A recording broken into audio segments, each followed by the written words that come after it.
Well, WrestleMania 42 weekend starts tomorrow.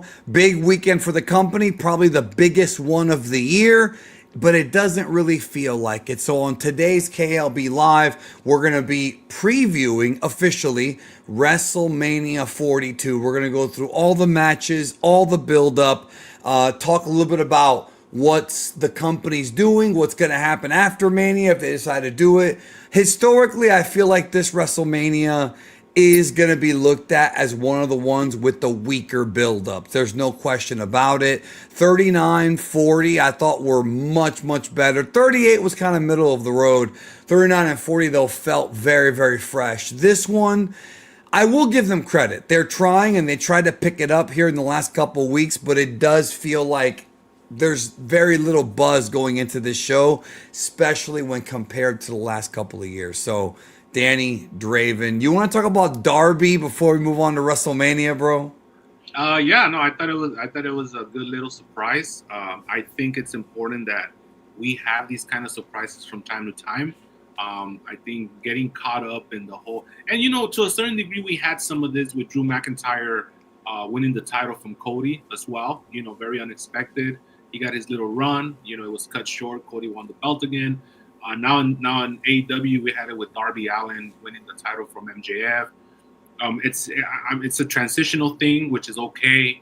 It was in Everett, Washington, which is Darby's hometown. He cut a great promo to start the show. Yes, he did. So I thought it was good. We want these kind of finishes from time to time. And again, both companies gave it to us over the last 2, 3, 4 months. And I'm glad. I'm not really a Darby fan, to be honest with you, but the booking was good.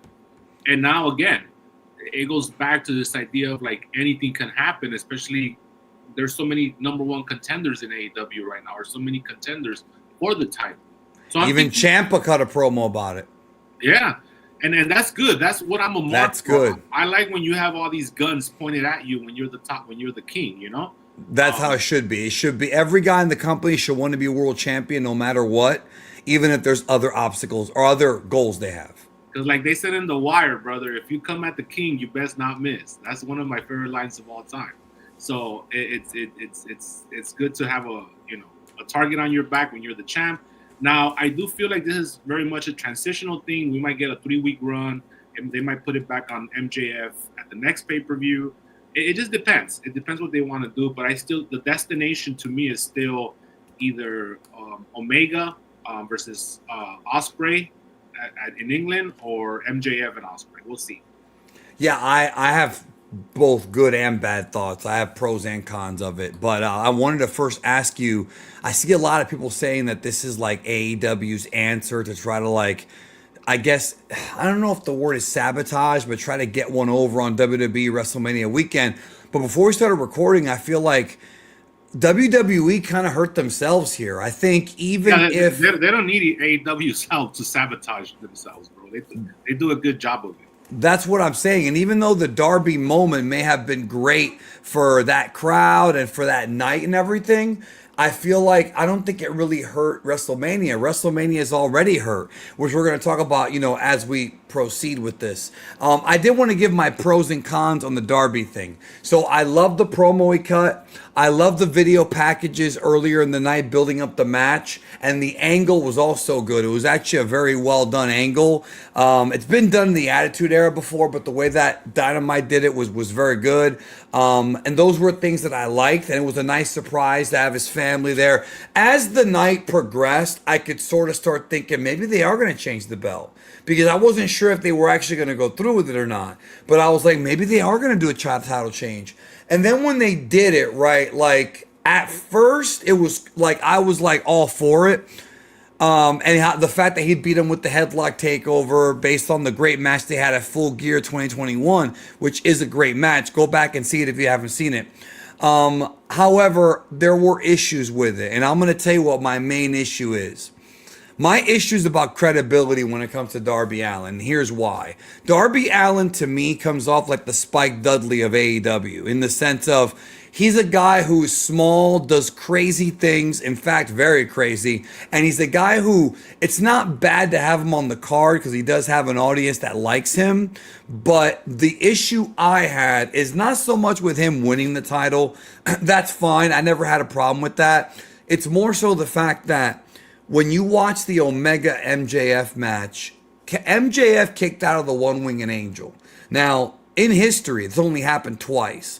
And for me, as a wrestling fan, seeing MJF kick out of the One Winged Angel and then lose to a guy who can't be a $150 on his best day doing the coffin drop. Like, look, I'll be real with you. Every time Darby uses that move as a finisher, I feel like if it was me taking that move as an untrained guy, I would just get right back up because he's too small of a guy for that to actually have any impact unless he does it from the top rope. Darby's a very, very small guy. So if he's going to win the title, I felt it should have been either like a flash pin, something that MJF was like, what the fuck? Not an actual 1, 2, 3 where he's out like what Brody King did to him a few months ago. Or he should have had to throw the kitchen sink at MJF because MJF survived the 45-minute match with Hangman and then another 35 or so minute match with Omega. That was my issue with it. I thought the execution of the match itself, either take the spot out of the Omega match or change the way that Darby won the title. That took, for me, bro, Darby Allin bumped into me and almost fell down at Revolution 2022. So if he bumps into my motherfucking ass and almost falls down, somebody like MJF, it should take a lot more for him to lose. Those are my criticisms of the execution. But it was a good moment for him, and I'm glad he got it, you know? But I will counter that. Again, we always talk about how you want some highbrow entertainment. Well, at least I do, and I'm not getting it. I'm never going to get it with wrestling. And I think to add to that, it's very logical to say that it wasn't Darby that beat MJF. It was that 35-minute match plus Darby. You know, you could always say, because if this was the real world. You're saying he was already tired. Right, correct. He was already coming in. I thought about that. Having wrestled the 35. So I was okay with it for that reason. It was like, well, in reality, he already wrestled 35 minutes. And he had a very tough match. And we could even throw the Hangman match because as athletes, it takes more than a month to recuperate, especially from a match like the Hangman one was. So I think that thinking about it that way, it justifies Darby winning. And I think that's good. And I think that's really good booking. Well, here's the thing. I thought about that too, and I'm with you on that. I wish had they actually made that part of the story. Yes, MJF was bitching. Yeah, but remember, we don't want to be spoon-fed. We have enough. We have enough to connect the dots. We have enough. You don't have to. But I think if to fix this, the way to fix it is. Well, there's nothing to fix. It's your opinion. No. Well, yeah. MJF should come out and bitch because he is a heel and say what you just said and say, well, when I get my rematch, I'm going to be fully rested, et cetera, et cetera, et cetera. And then you beat him. And that's when you beat him, right? In my opinion, you know. Yeah. So this is a transitional thing. They were in Everett. Again, laying the foundation for surprises like these. I thought it was amazing. I thought it was a great booking. I thought the match. The show overall was good. Right. I thought MJF having the match that he had justifies Darby Allin winning. Darby Allin is not going to carry the company, of course. This is all little kind of like what I think you want LA Knight to have, which is this little rah moment. And so yeah, he's going to get it, and he's going to do the job in the next pay-per-view or maybe in the next couple, and that'll be that. You know, there's nothing to it. Yeah, I felt like the show was well booked, and I mean, we'll see where they go from here. It's we'll see. Now, switching gears over to the next one, Double or Nothing, right? Yeah, from New York. They're doing another one of those tennis stadiums that they always do, but not the same one. And so it's gonna be they already have. Oh, it's gonna be Takeshita versus Okada. They already have one match signed. So they're not saving that for all in, which surprises me. I mean, Double or Nothing is like their SummerSlam, so it's a pretty big show. I could see that being their number 2 since All In came in. It used to be their number 1 because it was their first show ever. Yeah, which I was. I was at the very first AEW show ever. Yes, you were. I was at the second pay-per-view, not the first. Not that, which was not their second show, because people who remember will remember there were 2 shows between Double or Nothing and All Out, Fighter Fest and Fight for the Fallen, and those were both good shows, bro. Not Revenge of the Fallen. That would be Transformers Part 2. Fight Yeah, of the Fallen. Fight for the Fallen. that's right. Fight for the Fallen. Yeah, is that what it was called? Fight for the Fallen?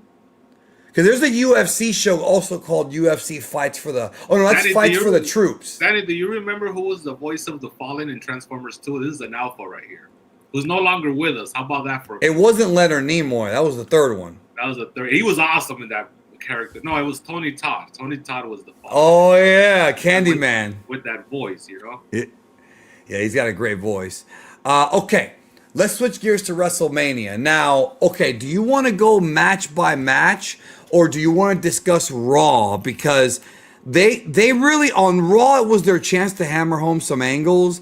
And I think they actually did hammer. There were a couple of angles on Raw that actually got me more excited for WrestleMania. I will admit that. Right. Maybe we have the same ones. But I don't know, man. The CM Punk Roman Reigns thing. That was weird. That was the weird segment. It was weird because they were putting themselves over by talking about each other. So Roman's like, I'm jealous of you because you were gone for 10 years and the fan miss you. And then Punk was like, well, I'm jealous of you because the family. You kind of had it easy. You know, I had to work my way up. So Punk was getting himself over by saying he wasn't a silver spoon baby, which you know gets over gimmick, with me. Bro. They were doing the Top Gun gimmick with No, nobody can do it like that, bro. They didn't have that energy, bro. I gotta send you one of you guys to Miramar. I gotta give you your dream shot. I'm gonna put you up against the best. The one that hit for me, and again, we've been on a dead horse with this, but we've been saying that Oba Femi's a superstar. He cut an incredible promo. Like, oh my god, that was a great promo. I like what they did to space out the time because they had to go through one more week. So they came up with this very clever. They got to sign the contract separately, which they've never done before. I thought they were going to end up fighting anyways, but they didn't. No, I'm glad they didn't because the whole Geeks Coming Down is getting overdone. They've done that with a lot of feuds over the last couple of months. But no, I thought this was cool, and it played into Lesnar's gimmick of like doing his shtick and going home because in storyline in kayfabe he wasn't even there at the end, So yeah, no, I thought he cut an incredible promo, bro. To me, this show's gonna make or break with how, not if, because if Oba doesn't win, I don't know how he wins. And Vince McMahon is back if Oba doesn't win. Yeah. I mean, I would be almost like 90% sure that he's back if Oba, because he had, bro. Like, would that be one of the biggest blunders in the last few years, bro? Now, the whole Pat McAfee is already WCW 2000. And, we don't throw that word around lightly. We don't use the word WCW 2000 lightly because that was very, very steep. That was a very, very steep decline. But the Pat McAfee storyline has been WCW level stupid since it's been happening. It's goofy. It's not just goofy. It doesn't make any sense. If Oba doesn't win, that worse. Is WCW. That is finger poke of doom level. How about that? How about that? Yeah. I agree with you. Look, I know you have this whole thing about protect. Okay, I'll even settle for that. Fuck it, because you have No, I told you that Oba should destroy him.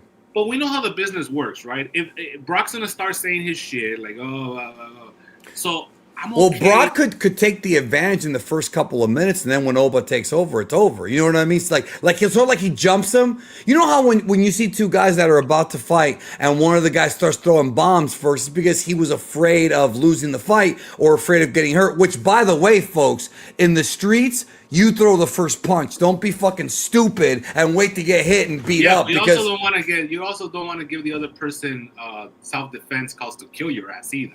See, but it depends on the situation because I don't know, man. I haven't been in a fight in a long time, but if I feel like someone's coming really close to me and I sense danger, I'm gonna swing first, bro, and worry about that shit later because I'm not gonna fucking get I'll beaten be up. not wearing that shirt when you're gonna swing though, because That'd make it awesome if I did, though. That would make it awesome if I did.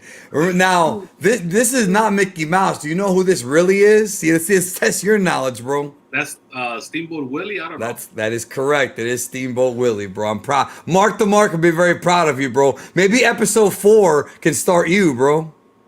No, You could be the guest on episode Okay. 4. All right. David Salvador says the Draven Rant promo after WrestleMania is going to be legendary. Well, if it's not. Yeah. if Oba loses to Brock, I would agree. Bro, I don't want. Look, I've been drinking, so I might be on my emotional side tonight. Please, people, understand that I'm drinking. What are you drinking? Because I'm on vacation, bro. I don't have to wake up early tomorrow. I'm drinking wine. So what I'm gonna say right now, it could be hyperbole. I admit it, but this is how I feel. If Oba doesn't win, I feel like I'm gonna take a break from WWE, bro. You're not the only one who has said that. But because. But we've talked. I don't want to talk about it again, but we talked about it in the past. The follow up is also important, right? Because yeah, Oba could win, squash Brock, but is Punk gonna work with them? Is Roman gonna work with them? I don't want Oba to beat Brock Lesnar from Goldberg from 1998, where he's going in battle royals and Hogan is still getting the top slot. I don't want that. Yeah, if you want to go with Oba because he's ready, and Trick Williams in the other brand. 2 African gentlemen, bro. One literally. Well, that's how they got NXT, bro. Yeah. What does the N stand for? Next. And these guys might be next to be the top guys. I want to get cover. What are you talking about? I want to get back to that. But first, he says, last Friday SmackDown, Pat promo was fucking horrible. It was not a good show, bro. The whole show was bad. Also, I'm hearing Randy is injured going into the show on Saturday. Yes, I don't think they've revealed what the injury is, but I do believe he's banged up. He's not like seriously injured, but I do believe he's banged up. Well, he's 300 pounds, bro. I mean, lose 45, 46, something like that. Yeah, lose a little weight, buddy, and you won't be as banged up, But I remember earlier you're like, I don't know how he got hurt if he doesn't wrestle. I'm like, maybe at the gym, like Bullet Bob. You were right, bro. You were right. Maybe it could, for whatever reason, I was very concrete in my thinking and just focusing on the ring. But he would have been Bullet Bob, bro. Running, maybe eating because he eats a lot. That's coming from him. But these guys don't even fucking wrestle, bro. So he could win the title and not wrestle for 3 months. And he used to be cutting promos on TV. That's right. When was the last time Punk wrestled on TV? Was it Braun Breaker, bro? Like, it's been a minute. I thought didn't he have a rematch? No, the Finn match was before. No, the Finn match was after Breaker.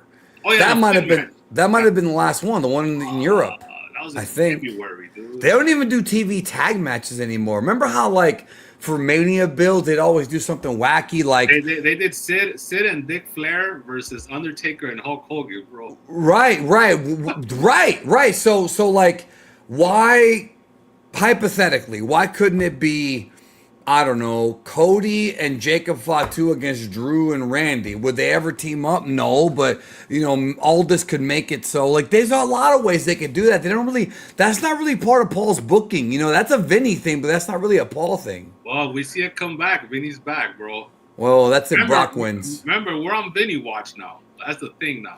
I know. You said it was impossible, and then literally Alvarez is talking about. But logically, it is. But this is also an illogical world.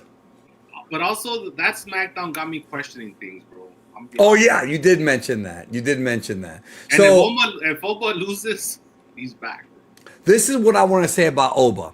I tweeted this exactly when it happened. I said, give Oba Femi the title this year. Fuck it. Here's why. Here's why I'm saying that. I agree with you. You and I have talked about this. If anybody's in the chat or watching the replay and has heard the old KLB podcast that we did since 2014, the audio only version, we've talked about when you're given the ball, when you're given the torch, so to speak.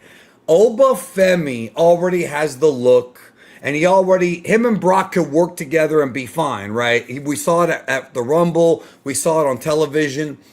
Brock, even if Oba was not a good worker, Brock would get something out of him because Brock is a good worker. You can't argue that. However, when the company gives you the ball, bro, it's up to you. You What? told me to ignore the chat, bro. But Austin King was popping me with Vince is gonna appear in smoke like Pindar, bro. No, earlier he asked if this is the Chipotle shirt that I had the burrito stains on it, and he's getting stuff mixed up. It wasn't Chipotle. No, the shirt that I was wearing. That was a dress shirt, right? Well, there's two. Remember, there's two stories. One of the shirts was a gray shirt like this one that I did spill. I ate the burrito and it came out the other side on the shirt, and I had to go to the store and buy another shirt on my lunch break. So when I came back from lunch, I wore a green shirt and nobody said a word.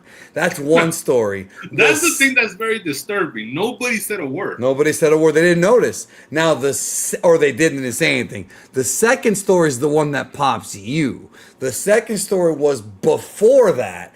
I went to a job interview with this shirt that I don't have anymore, doesn't fit me anymore, and I didn't look at myself in the mirror, and I had mustard stains on the shirt, and the bitch at the fucking who interviewed me goes, I mean, look at your shirt, it's not even clean.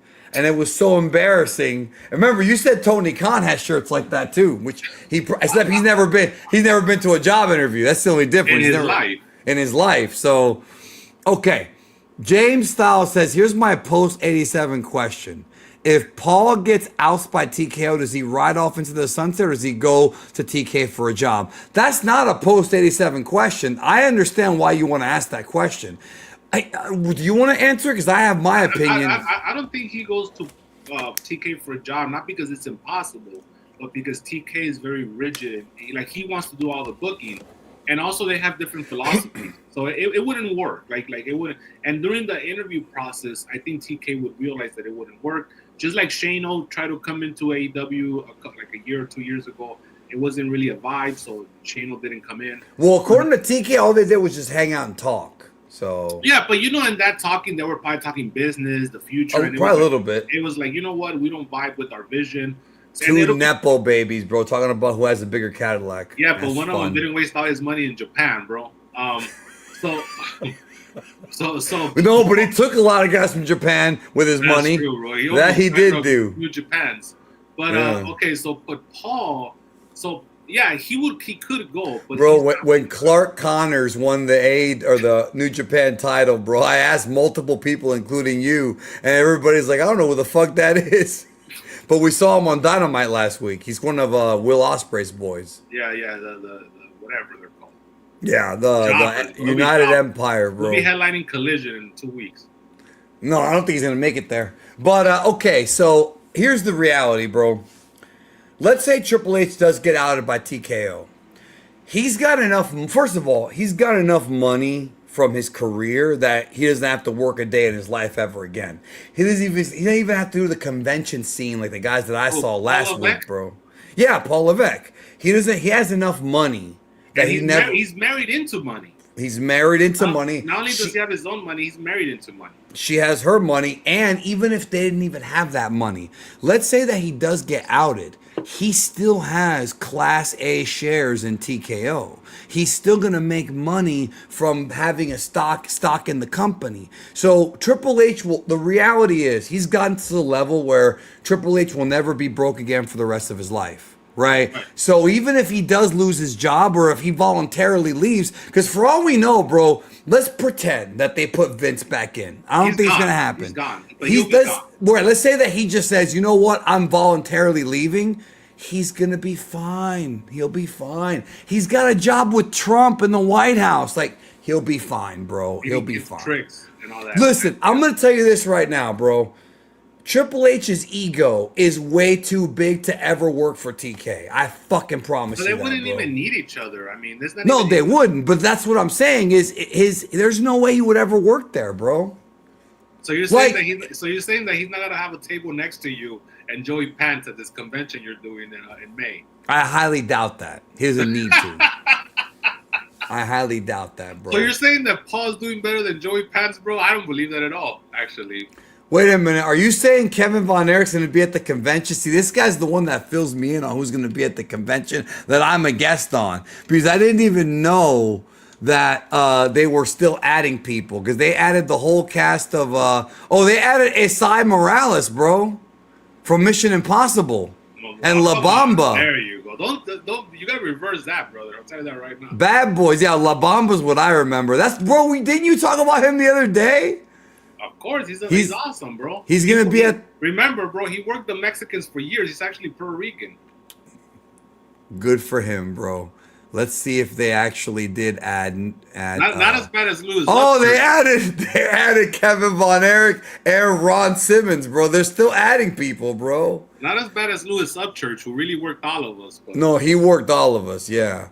Wow, bro. They added. Yeah, they added Kevin Von Erich and Ron Simmons, bro. Bro, before we keep on going with this WrestleMania, I gotta talk to Ron Simmons about Public Enemy, bro. Or about Curtis Hughes, bro, from his feud with Lex Luger in '92. Oh, okay. I thought you were talking about Gotch Gracie, but that was because that was a different guy. Remember, that was Gotch Gracie, bro. That's when we ever went to sleep like Curtis Hughes did, bro. In the ring. Him and Devon had a what was it? A Dudleyville strap match. And remember, you said that had a lot of racial undertones because it was two black guys whipping each other. You know what I would ask Farouk about, bro? I would ask him about that episode of Livewire. Ron Simmons. I know who you are. You're Ron Simmons from Florida State. One of our favorites of all time, bro. That Livewire episode, bro. There's a lot of favorites. That whole run in late '96, bro. That whole late '96 run, shit. all the way until the New Year's episode. Hey, JR, I have a question about the Macho Man. And he had an angry black woman look, bro, in the side camera. Yeah, no, but I folks, you gotta ask the question. You gotta think a little bit before you come up here. He was calling everybody a little fellow, bro. You gotta think a little bit. Remember, he coined that term. Which, by the way, is something we gotta remind the chat from time to time. You gotta think a little bit. Yes, I gotta show you, little fella, bro.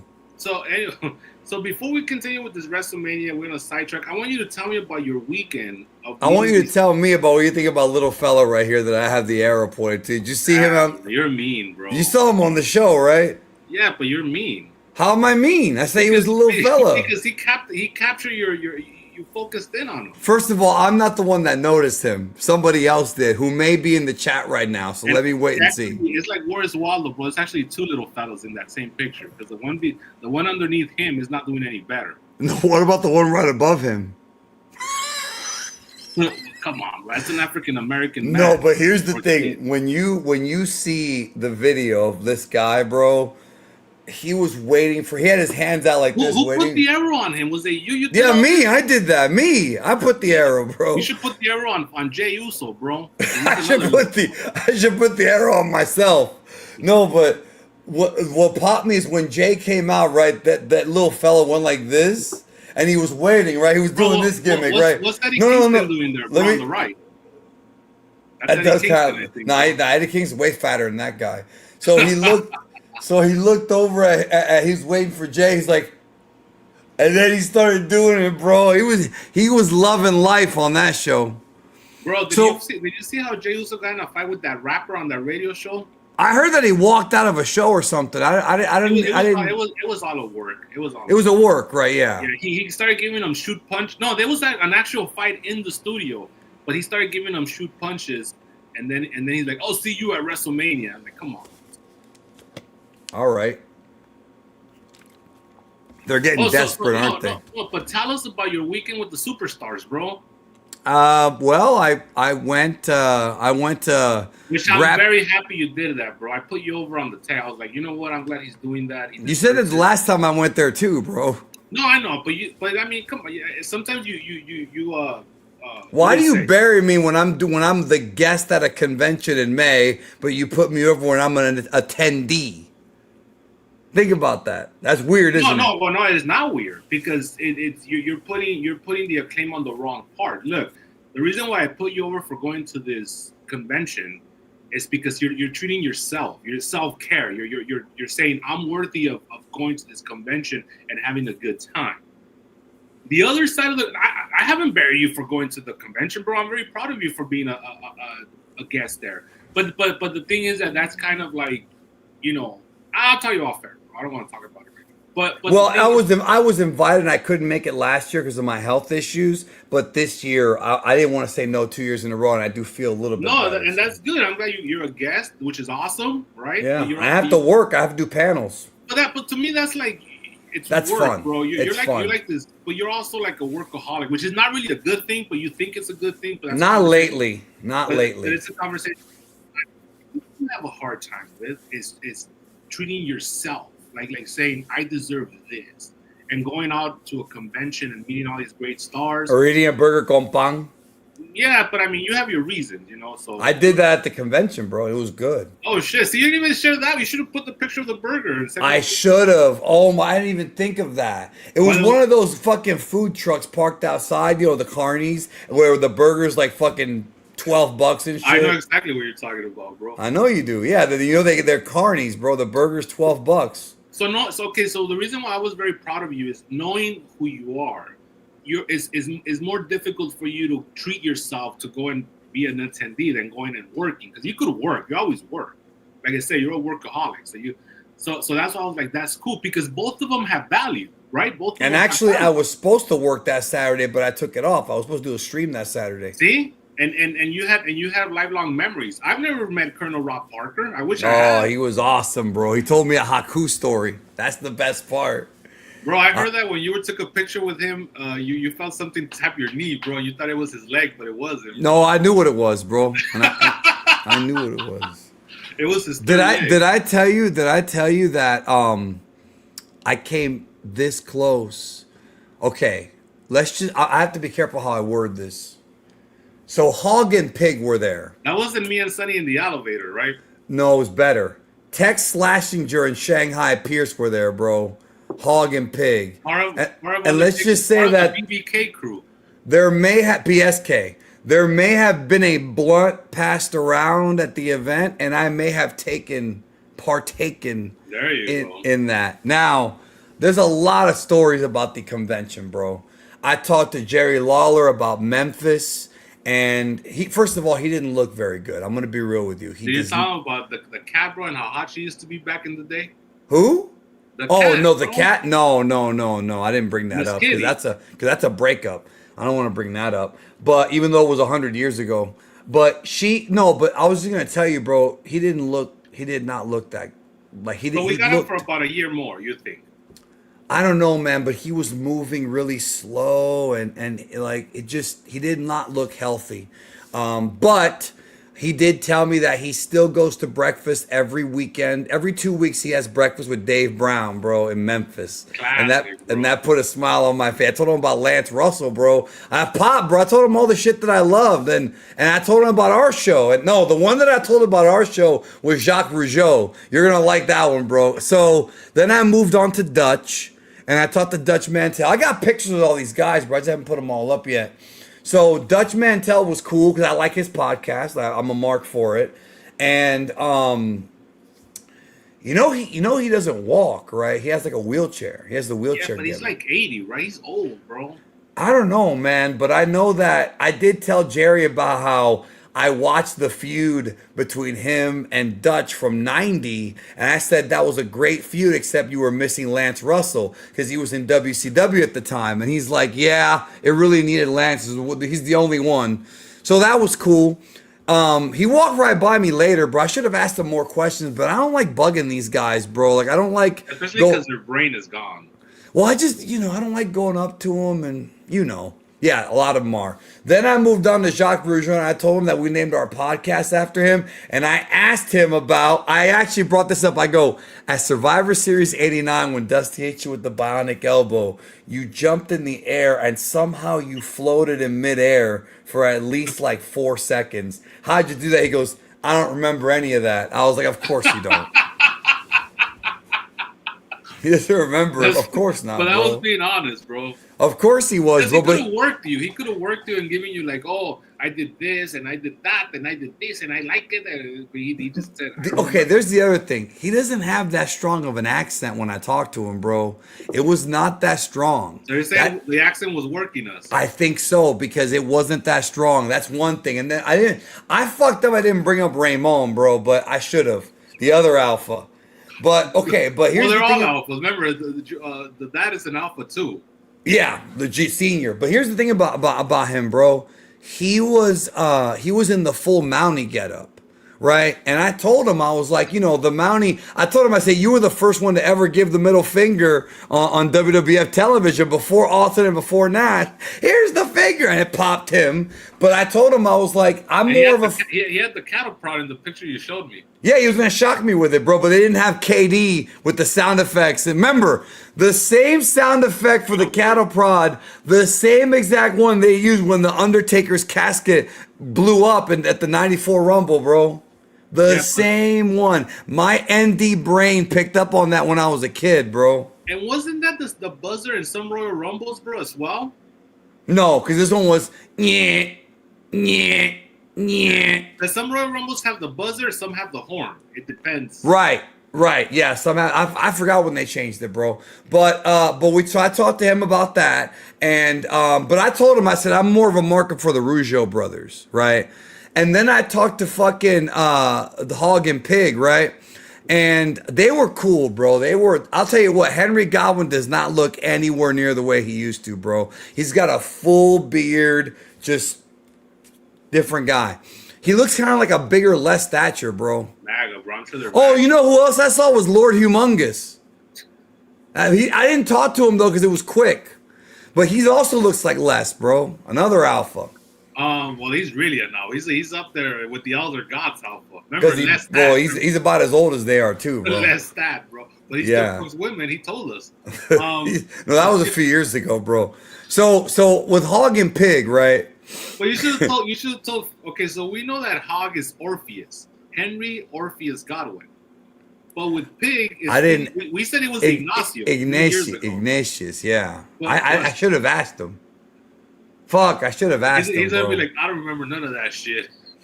No, but he actually has a good memory, bro. He talks a lot. He was actually Idiot, bro. so I asked him. There's two things I brought up to him. First, I told him that Southern Justice should have had a longer run with Colonel Bob Parker as their manager, and he goes, Pig goes, he broke his neck. I'm like, yeah, I'm sorry to hear that, because that is what happened. No, they were already back to the Godwins during that time.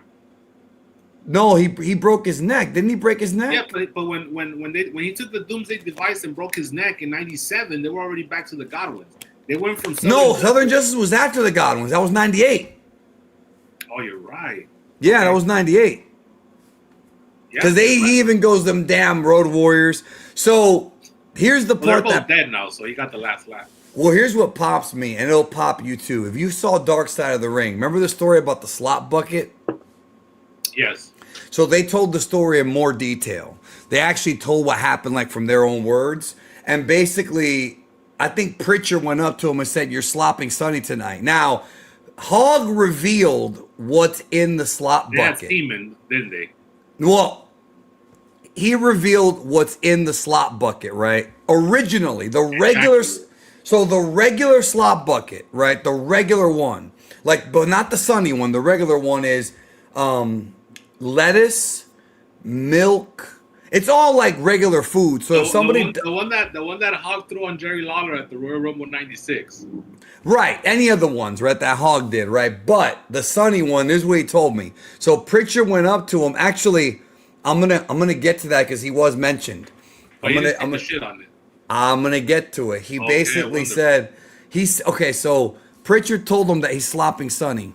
So they went to the dressing room right with the bucket, and they go, "Hey guys," and they're all getting dressed. So tonight we're slopping Sonny. Now I'm gonna leave this bucket right here, y'all. Just nobody touch this bucket, all right? Because it's going on Sonny, okay? And they walked away, and he said the bucket was half full, and when they came back 2 hours later, it was all the way at the top, bro. And then he said that he's like, 1, 2, 3 Kid was in that locker room. Yes, he was. Yes, he was. So, But yeah. how so did he get the bucket and just shit on it, or did he take the shit and then carry the shit to the bucket? No, apparently when they left, the bucket was still there. So the boys probably pissed and shat and did whatever else to it. Maybe when and they came back and it was there, but it was heavier, and they got Sonny with it, bro. Yeah, I remember that angle. She was on the stairs, like all upset. Yeah, that happened, bro. But but So but but she had probably got a lot of those fluids other ways, so it wasn't really a other big deal. ways, It wasn't yes. really a big deal to her. Well, she had a lot of heat back then, as I'm sure you know. Well, she still So, has a lot of kids. Remember, she murdered a person for well, being drunk. she's a fucking jailbird right now, bro. She's like So, Crush, bro, who was around during that time. so the other thing I brought up to him, right, is, and this is the true story. I got my friend into watching wrestling when I showed him that episode of Raw where the Undertaker did the ceremony where he cut his blood and put it on. You remember that episode, January of '99? Yes. Yeah, he cut his hand with a dagger and dripped the blood onto fucking Midian and fucking Dennis Knight. He's like, you know how many people have told me that? Because I didn't think that I thought it was just me. But he's like, I'm telling you, people went nuts for that, and that was kind of a big angle when it happened. But I forgot all about it until I watched it again a couple years ago. You should have told him about Uncle Cletus, bro. Tony Anthony, the dirty white boy. But what about him? He was Uncle Cletus for like a month. I had totally forgot about that, bro. Remember, okay, so the Godwins go heel in like 96, 97. 97, right. It's kind of banjo music, that very dark. That's right. The one that what I think of Southern Comfort when that. No, that was Jeff Jarrett's theme song. Southern Comfort had Jeff Jarrett's theme song. No, I'm talking about the movie Southern Comfort, bro. Oh yeah. Southern Comfort. Southern Comfort. That song, that evil banjo, reminds me of Southern Comfort. You know what was kind of fucking dark, bro? When Southern Comfort. When they were baby faces, they had a very happy pig, right? They were the Hillbilly Jim theme song. When they turned heel, I think the first sound effect is a pig dying, bro. Remember that? Is a You pig. telling me they had bacon for dinner the first night they fucking It was went a heel? pig dying, and it goes ding ding ding. It was like a very dark band. Anyways, Yeah. during that time, Are you telling me they had lechon? during that time, bro, they had Uncle Cletus with them, which was Tony Anthony. That was Tony Anthony because he had just come over from Smokey. Yes, he was the plumber at first, and then they canceled the plumber gimmick, and then they gave him Uncle Cletus, and he only lasted for about a month. And then he pissed off the Godwins, and they kicked him out, and that was it. Wrote him off storylines. So I would have asked about old Uncle Cletus, bro. I didn't ask him about that, bro. Or Hillbilly Jim, bro. Ask him if Hillbilly Jim was a dick. You should have got him going on Hillbilly Jim stories, bro. I should have. I actually should. There's more I gotta tell you. So I met the Kiss Demon. That was cool. And then Colonel. Oh, what's his name? Del Torborg. Del right? Torborg. Yeah, he was cool. He's a very nice guy. Very, very nice guy. He was in full getup too. Well, they all are. Full gimmick, bro. Oh yeah, well Rob Parker was, bro. He had that, bro. He popped me, bro. So I told him about how much I loved him and Continental and all that. And he told me a Haku story, bro. He said that one night, Haku, this is a typical Haku story. It's nothing Tonga. groundbreaking, right? He said that they were working, I don't think he was actually in the ring, but they were working some jobbers. It was like a TV taping. And the jobbers fucked up and hurt one of the guys. It might have been Bunkhouse Buck. I couldn't hear it clearly because he was saying it to like two people, and it was loud in there. But I heard some of it. He's got the hick accent. He's awesome, bro. And so I should have asked him about his big cock. I should have. You're right. But tell him that Sherry Martel confirmed it. I should tell him that. I should tell him shit. Yeah, but I don't think they really fucked, bro. I love that shit though. You know, Sherry told me you had a big dick. I'm not gonna say that there, bro. But okay, I also got a picture with him, bro. You're an ND, but you know you're not that much of an ND. Bro, he signed the picture Tennessee Lee, and I was like, oh man, I was hoping you would have put, Robert Fuller. And he goes, I'll just put that down here. So he signed it twice. He signed it as That's cool. Colonel Rob and then Colonel Rob Fuller, bro. And then he wrote Tennessee Stud. I'm like, how many fucking nicknames? Imagine if Ed Leslie did an autograph signing, bro. Here's 5 pictures. No, you know what popped me, bro? Talking about ND. And you know, because you've been to these before. There was one guy there. One guy, overweight. Just a sexy boy. No, this is better than that. But it's along the same lines. One guy, overweight, big beard, your favorite. That's fucked up. He had a bag full of gimmicks, bro. Every table he went to, right, he pulled out a bag. It was a Jerry Lawler figure, a fucking magazine of like fucking Pro Wrestling Illustrated for them to sign. Like this dude had a whole bag, like you know those shopping bags you get at Burdines, those big shopping bags. Remember those at Sears? He had one of those filled with gimmicks, bro. Toy belts and shit, all this fucking shit, bro. So he was wasting his SSI check on nothing but gimmicks. That's fucked up, bro. You're fucked. You're fucked up for that, bro. And I help those people, so I'm. I was about to say you're a socialist, so. Okay, but, so Rob Parker. Okay, so I guess Haku was the bodyguard at the time, and he said that they went to the back, and that Haku went in there, and that all three of them came out bleeding, bro. Which is a typical Haku story. Of course, bro. everybody has a Haku story. Yeah. So he said that. No, bro, the Nerf foot, bro. This guy. Yeah, no, that's Adam Bomb, bro. It's Brian Clark. He had the Nerf football. He had an atomic bomb, bro. Nothing you could never do today. Speaking of the atomic bomb, bro, Jimmy Yang was there, right? Now, Jimmy Yang, he had a panel that was kind of cool, and he put me over. Because so he's like, he goes, yeah, after WCW and TNA, I went to All Japan, and he's like, anybody here know All Japan? And then, and then he starts telling the story about Misawa leaving, and I was like, Dragon Lady, and he popped. And then, he's asking about some of the good guys from there, like, Kawada and guys like that, whatever. And he said that he loved working for All Japan. He worked there after Dragon Lady after Misawa left. So he was there when Muda was there. No, that's cool, man. I'm glad. Yeah. And he was from All Japan for a while after he left Memphis, right? Because when they bought WCW, he went to Memphis. He didn't go to Ohio.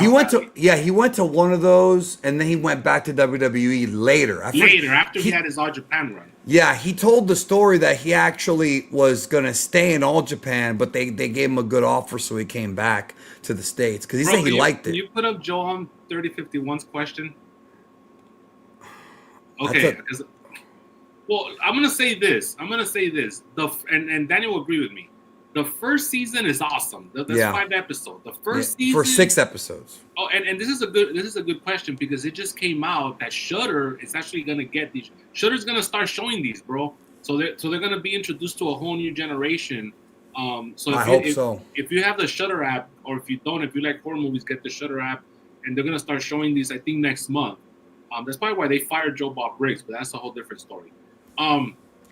So I'm gonna go with maybe my favorite is the Maureen Downey Jr. one because I feel like that's legitimate scary where he goes into the haunted. He has a TV show, and he finds this haunted house, and then he goes into it, and all kinds of shit happens. It's a great episode, and the ending's awesome. By the way, I like that one. I like the entire first season. The one with Dr. Giggles. Chad, help me out with his name. He's a great character actor he's passed away. He was also Darkman, or not Darkman. That was Liam Neeson. The Darkman's rival.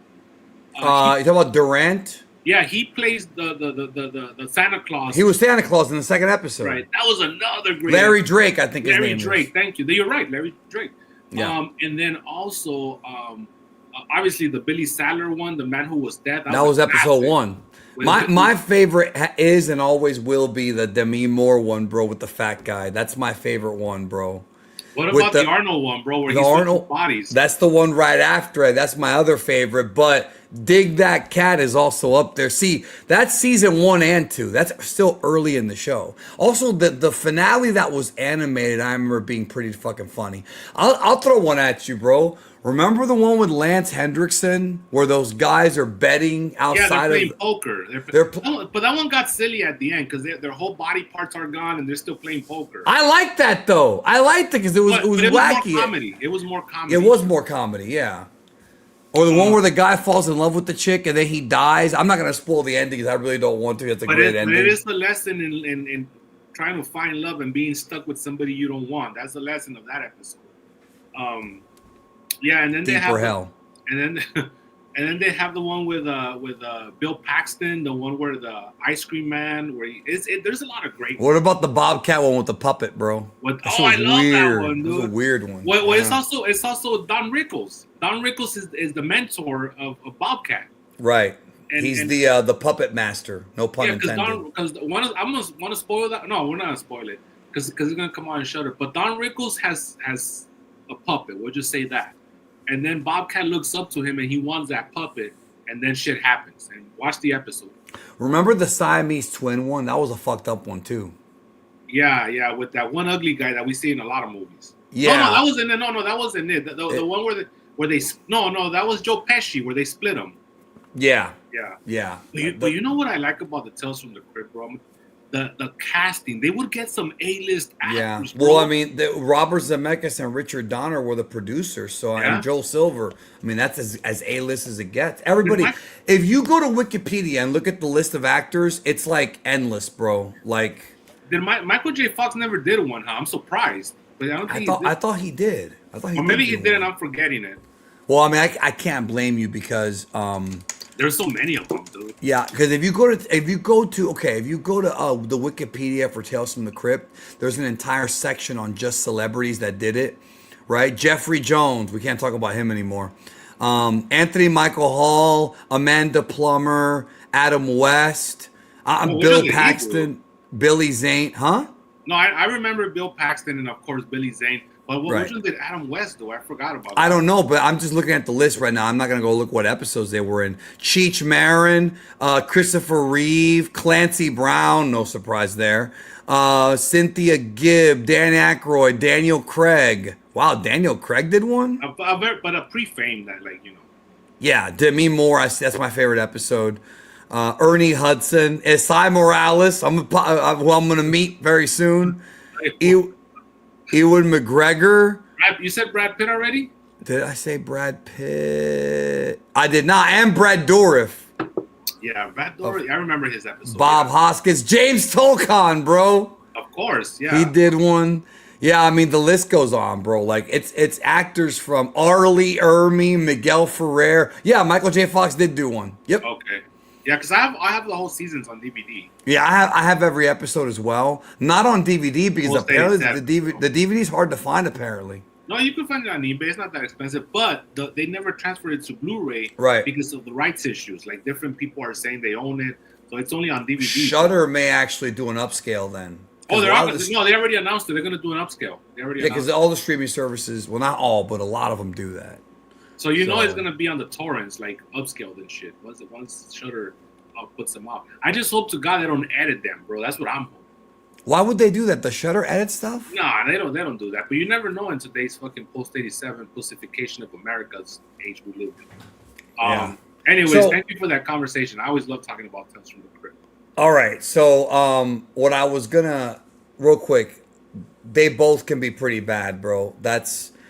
We in my Discord server, we call the WWE fans zombies and the AEW sickos because, they both can be bad. But, okay, one last thing I want to get to about, so I was telling them all the All Japan's guys, and then one guy was like, this is a typical guy who obviously doesn't know the business as well as we do. He's like, yeah, I was watching the history of TNA X Division, and I go, Flying Elvises. And then he's like, yeah. And he asked him about the Flying Elvises gimmick, right? And apparently the guy who came up with that gimmick was Triple H, bro. I never knew that. He said that this is what he said. This is what Jimmy Yang said. And apparently Triple H confirmed it. In 97, when they were doing DX, right? Triple H, Shawn, and Vince Russo were hanging out together, right? And Triple H was like, you know what'd be awesome? If we all dressed up like Elvises someday and did some like the honky tonk man, but it's all of us. And then Russo remembered that and thought about doing it in WCW, told Jeff Jarrett about it, and then Jeff Jarrett, when he started TNA, gave the gimmick to fucking Sonny Siaki and who was it? Because the idea of the gimmick was it's three guys that are not Sonny Siaki, Jorge Estrada. And Jimmy Yang, a Mexican, a Samoan, Tongan. No, he was Puerto Rican, bro. Don't insult me like that. Well, he pretended to be a Samoan Tongan. No. The Japanese man. Estrada was Puerto Rican. I thought you meant Siaki. Siaki wrestled in Puerto Rico a lot. No, he was a Samoan. So it was a Triple H idea, bro. That I never knew that. That's something I learned from the convention. Triple H Levesque, who's doing the rounds bro. You know What about Joe Roman Reigns Anoa'i in the trailer for Street Fighter? Eh?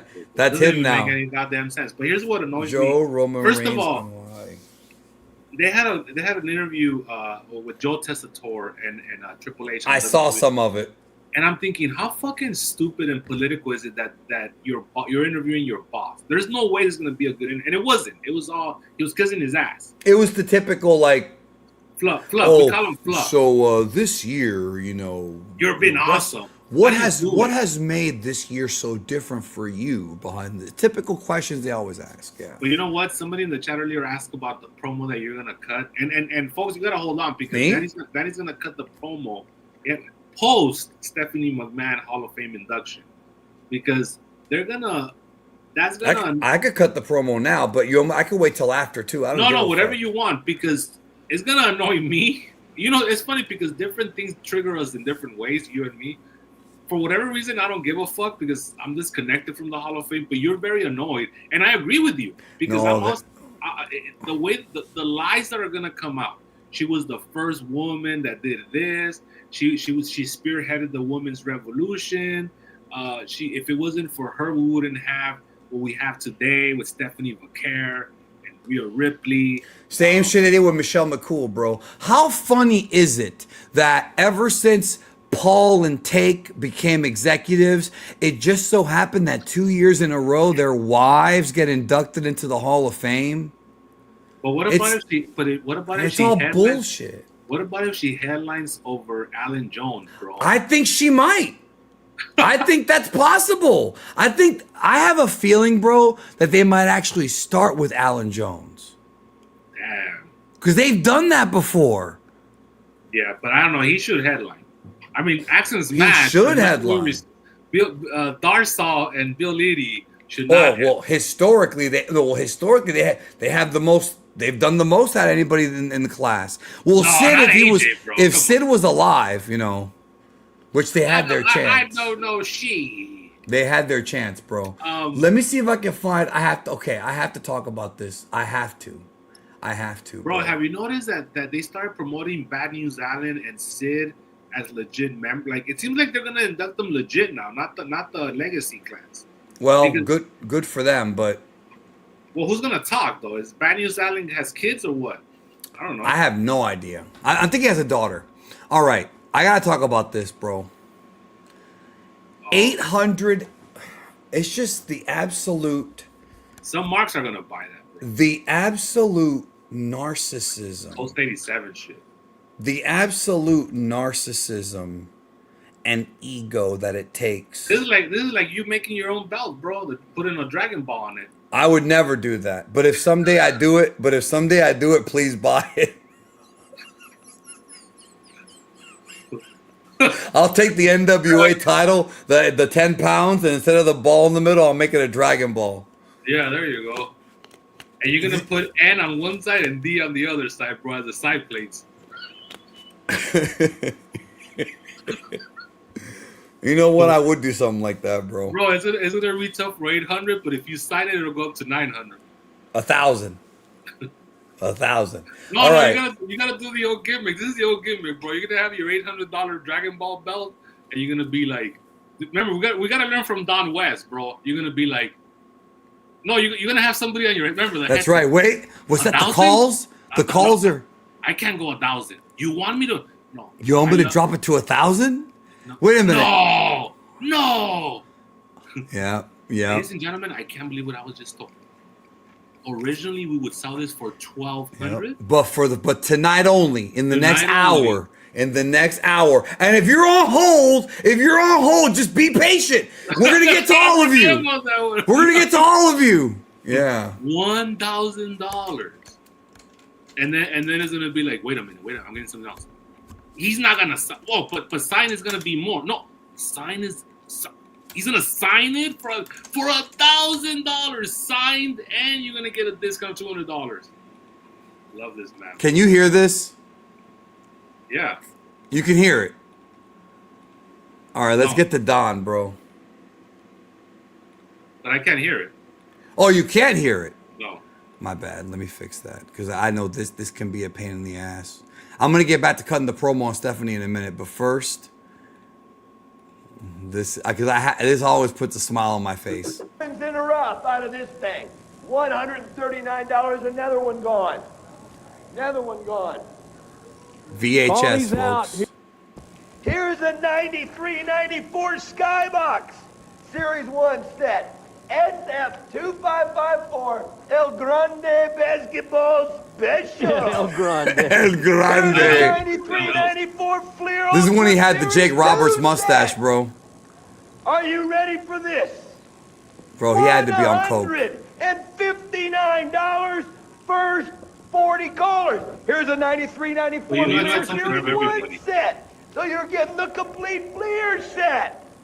Are we done? No. No, we're not done. Him and Billy Mays and him were neck and neck, if you ask me, bro. Star pick set. You can get Like the what gas- Hogan told Piper at Halloween Havoc, bro. Brother, you and I were neck a neck. That's him. Golden rookie card. Billy And Mays. again, if you get Bro, the many autograph- times when I was a little kid, if you get an autograph, when I was a little kid, many times I wanted to call and get something from Me and But my I dad didn't have watched this. I didn't have a credit card. No, me and my dad watched it. We didn't have the money. card. Now I can buy 1,000 of them, but I'm not going to. The great rookie cards you're going to get. Hold on. I don't want to hear their jabroni. I want to hear him, bro. Have little girls like to collect these ball cards too. I guess Steel's a that's sure cool. thing, I Don. hear you. Hey, you were right on that Bears pick the other I day. told you. No, what about the Beanie Babies, bro? Remember the era of the Beanie Babies? Yeah. All right, so this belt. 859. The absolute ego and narcissism. She wasn't even... The new legacy start to celebrate Stephanie McMahon, bro. Well, she had those though. No, she never. No, she never. She had the women's title in 2000, briefly. And the belt isn't even nice. Like, it's not even... This isn't even a nice design, bro. A lot of those post-87 guys that are very feminine are wearing these. And here's what it says, bro. It says Stephanie McMahon Levesque, right? SML, even though it's Stephanie McMahon Helmsley in universe, right? But it's Stephanie McMahon Levesque, MSL. See, if Mr. Saint Laurent bought this belt and wore it, then at least fucking... Yeah, I don't know if it fit around his waist, but if he bought this belt, Remember, Andre had the add-on. the special, yeah, the custom. So the absolute narcissism, bro. And you know what's funny, bro? AJ Styles. I'm echoing. Get me off the thing now. AJ Styles, right? AJ Styles. Yes. There we go. Doesn't even have one of these belts, and she does. How does that make sense? A guy who was actually a champion everywhere he went. Demolition doesn't even have it. Where are the demolition tag belts, bro? With dog collars included, bro, or something. Very Darsal doesn't have a belt. Crusher Khrushchev should have the TV title at least, right? So I don't know, man. Just I'm gonna cut a promo on just the absolute obvious nepotism, bro. It's just so obvious I can't take it. It's What about insulting. the way they let her know she was going into the Hall of Fame? Do you believe that? Take, bro. Yeah, well, she happens to be in the front row. Right, she's never in the front row. She's never in the front row. But this time, yeah, bro. Okay, this is a good question. I think this not this term, the original term that we're not allowed to say live. I think it was Bobby Lindsay, right? It was Bobby Lindsay. Yeah. Real Because TK. one real Tech G. One night you were laughing so hard. I'm not gonna say the There is a betas and alphas show that we could never air. Let's just put it that way. Never will see them. That's where the idea came from, right? From that conversation. Right. And I popped you because that was my term. I popped you with that term. Well, you popped me with the term, but then when we started recording, out of nowhere, you said African Americans don't like confrontation, and I remembered. But remember, I popped you back because there's another version of it, and that is when Tony Schiavone interviewed Ric Flair, and I said he has the haircut of a woman who likes to kiss other women, but I didn't say what I originally said, but the original popped you. Yeah, and also we modified it to prefers the company of other women. That's right. And Vision sweaters was also, that came later because that was after Civil War when the Vision sweater, because he wore it in that movie. It wasn't Fred Rozier, bro. He's all life as a shoot. It wasn't him. No, he's in All Life, bro. But those guys are very rarely in the alpha category. Bro, there's a few alt lifes that I would consider alpha, like Freddie Mercury. That's one we agree upon that's alpha. Oh, you're an asshole, bro. Like, I like how, like, being all life automatically, you have to prove that you're alpha. Right. Well, no. Being a man, you have to prove that you're alpha. No, but it starts you below a man, though, because you didn't just tell me, oh, I know a lot of men who are alpha. You said being all life, I know a few. There are a few. You're making exceptions, so that's very correct. But there's a reason for that. We can't say why on the air, though. Okay. So you said Freddie. What about Pat Patterson? No, he's definitely alpha. But Mel Phillips is not. Even though he went for Tony Atlas's Dingaling. Well, yeah, that takes balls, bro. He used to grab my pecker in the locker room. I ain't like, what? He used to do what? Pat used to grab my pecker in the locker room. Could you tell somebody? Well, who? And he was right. That's the sad part, bro. He was right. He's like, who? He's the vice president. His pecker. This guy's burying his own people, bro. I'll let him do that, bro. Fred Rozier is a bad look. Hey, come on, bro. Brother. I was gonna say you're a bad look for Dub fans, but I'm not gonna bury you like that on this show, bro. Because let me tell you why. Because there's a lot worse people than you. I promise you that. Well, it's between me and him, bro. But okay, so let's talk about WrestleMania, bro. You want to go over this fucking... Okay. No, wait. I didn't even get to finish my point about Oba Femi earlier. They gave Oba Femi mic time. He had about, 4 minutes. Good promo. I thought it was a tremendous promo. When the company gives you the ball, you have to run with it, whether it be as a worker, whether it be as a microphone, a promo, or both. And Oba Femi, bro, when I heard that promo, I said, he's ready, bro. Like, if the next big projects to become world champions are him and Braun Breaker, I think we have to get there sooner than expected, because I do feel like the Roman Reigns, Cody, CM Punk kind of on top thing is starting to get long in the tooth. I'm not saying to get rid of those guys. I'm not saying that, but we need to have a new crop of guys step in there for those guys to work with. So I think, Draven, after WrestleMania, when he destroys Brock, I think that he should enter the King of the Ring, win the King of the Ring, and maybe even get the title at SummerSlam, depending on who's champion. Yeah, which I'll be at live. I think that's a very big possibility, bro. Wait a minute, hold on. Are you out of your fucking mind, bro? I don't know. A 4 out of 10? No, bro. Listen, I'm not saying it was superstar Billy Graham level, but this guy probably doesn't even know who Superstar Graham is or what he's done. You might be right. Yeah, he thinks it's Chael Sonnen, right? Don't you love it? Oh, when I said it, bro, I was so disappointed. And you know me, bro. On stream. On the Dragon Ball channel, I'm like, I lift T-bone steaks, I eat barbell plates, all that shit, right? Nobody knew. No, worse. Oh, you got that from Chael Sonnen. Oh, God. I was so mad, bro. Those 87s. Of course. And I had to educate them. Every single thing that Chael Sonnen has ever said is either Roddy Piper or superstar Billy Graham. Yes. And Roddy Piper wanted to coach and mentor Chael Sonnen, but Chael Sonnen couldn't say some of the things Roddy wanted him to say. Roddy wanted him to call Anderson Silva the N-word with the hard R, bro. That would have been too much. He should have just come out and be like, "What do you need, baby? What over here, God?" Bro, I have my own super sticker chat to ask. Okay. You gotta pay for those, bro.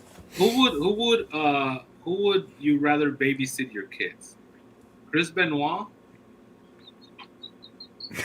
You popped yourself. You couldn't even go any further. You gotta think about this. Chris Benoit or O.J. Simpson, bro?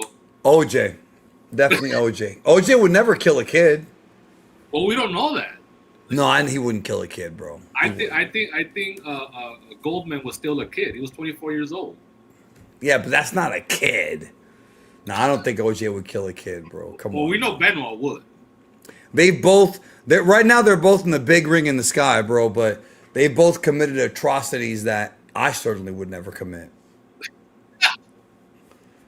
I thought you, bro. I swear to God, I thought you were gonna say Chris Benoit or Rock and Roll Buck Zumhoff because that's a real I'll tough choose one. Chris Benoit. I'll choose Chris Benoit. I'll take my chances. What about Chris Benoit and Grizzly Smith? Chris Benoit. Yeah, because Chris Benoit only kills his own kids, right? Is that what? Is that? The Fragile X syndrome. No, but here's the thing. Okay. I don't remember this, but that's probably true. Go ahead. Budget. That's probably true, actually. What? In reference to blood and the Dragon Ball fans, we're talking about apple juice and orange. Draven, you know one of the things that annoys me the most about being a YouTuber? Let me just say this real quick. Oh, I could imagine. I could imagine. No, bro. When I start, no. When I start talking about professional wrestling, something I've watched even longer than Dragon Ball, and some fucking dickwad virgin on Twitter or one of these platforms doesn't agree, stick to Dragon Ball, bro. And I'm like, whenever somebody's told me stick to blank, when I know this other topic very well, it makes me want to punch him in the fucking face. Like, you don't know anything about me, bro. Like, you don't know nothing about me, dude. Very frustrating, I know. No, it's frustrating. It used to bother me a lot when I would hear rumors about me that weren't true. Like, it would actually really get under my skin. But, like, that actually gets under my skin more because it's like, I guarantee you that same guy probably started watching wrestling in, like, 2010 and fucking learns all his shit from Wrestle Talk TV or one of these fucking YouTube channels. And it's just like, dude, you just think about it, bro. Stick to TV, bro. Is that what you're gonna? I like him though. He's got good interviews. But he's got like a sexual predator vibe to him. I like how this guy's name is E. Draveny, bro. I don't know what he's talking about. Look, me neither. I think what would bother me, I haven't never experienced what you've experienced. What would bother me is the entitlement of that comment. Because it's very entitled, and there's a lot of entitlement. There's a lot of it. I can only imagine, but not just him, other people. To me, the way content, AE art works is that the artist, the content creator, they create the product, right? You create it, you bring it out of the ether, and you put it out there. And the people that enjoy it are gonna watch it, and the people that don't enjoy it are not gonna watch it. That's it, point blank. To sit there and say you need to do this for me, right? Not understanding that you have thousands upon thousands of viewers that enjoy your product is very egotistical, very selfish. I said the same thing. I said the same thing to Bond Jedi Ranger, bro. Because when I was thinking about, because when I was gonna go to that convention last week, right? I'm talking and I'm like, man, I got to stream on Saturday. He's like, well, it's okay, bro. If you don't stream, I'm not gonna be there because I have. And I go. And I stopped immediately. I go, wait a minute. So you're not going to be there, but the 300, 400 other people that watch me on Saturdays, and I went off on them. And I'm like, this is why you get shit, bro. Because it's always about you. Yeah. I want to show you something, though, before we move on. And we have to talk about WrestleMania now because we've been doing this show for a while. I don't have to work, but maybe you're tired, so I understand. Well, you're also tired, according to what you told me. But I could go. I wrote this today, bro. Being hated by losers is the price I pay for not being one of them. I was proud of myself for saying that. I mean, that's a good statement. I just think it's a very entitled statement. Like nobody's asking people to watch us. Like, no, I'm saying I like this statement. But go ahead. No, you're right. 100%. Okay. Yeah, but you're talking about the guy who was like, stick to Dragon Ball, bro. Like that. But another layer to this is that, like, you know that, like, you know your limits, but why we do have to be so rigid where you can sidetrack a little bit and give a little statement about something else that you like? You're gonna bring it back to Dragon Ball, like that. You're this idea that it's like, because to me ND shit, bro. Well, to me the criticism is not, Danny, you could improve on this. It's, I want this now, and if you don't give it to me, fuck you. And that's entitlement, you know. There's a guy who has made, and he knows who it is. There's a guy who has since 2007. Why does that guy have a fro, bro? A real tech. He's got a Jew fro. Is that him? I think so. I only seen him on camera once, and I think that is him. But it's been a while. No, but listen, there's a guy, I just want to say this. There's a guy who has been making content about me since 2017 and literally, I'm not making this up, has devoted 600 to 800 hours in talking about me. Streams. On Christmas Day, I went to hang out with my friend's family. We had a good time. He was streaming about me. He's not with his family. He's streaming about me. On New Year's, I went to hang out with my other friend and we had a party. We threw fireworks. I'm having a good time, enjoying my life. He's on in the internet talking about me. And it's just to me it's wild because it's been everything from calling me a homosexual, insulting which I know really bothers you. No. Insulting my dead parents, going that far. Oh, no, everything to get my attention, right? And it's like, dog. No, that's too far. And this is true. And this is true right here. It's like, bro, you have been talking about me nonstop since 2017. This is beyond free rent. This is now an obsession. Now you're obsessed. Right. And to me, I laugh because it doesn't bother me anymore. It used to bother me, but it doesn't because if there was another man on this planet that lived rent-free in my head to where I have to talk about him non-stop. Brock Lesnar was there for a minute, but he's not there anymore. Come on, bro. It's like I couldn't, bro. Real shit. If I ever devote my life to taking somebody else's career away for no reason other than jealousy, put two in my fucking head, bro, because at that point I have nothing left to exist. No reason to exist, bro. The thing that you have to understand is that it's obvious this person's not dealing with their faculties. No, they're a narcissistic psychopath. I know that for a fact. It's literally impossible just with the data that you already have. You don't even have to know this person. But I know him well enough. But even now, just getting some peripheral data, I could see that this person has a lot of issues, especially the fact that they're almost 50 years old.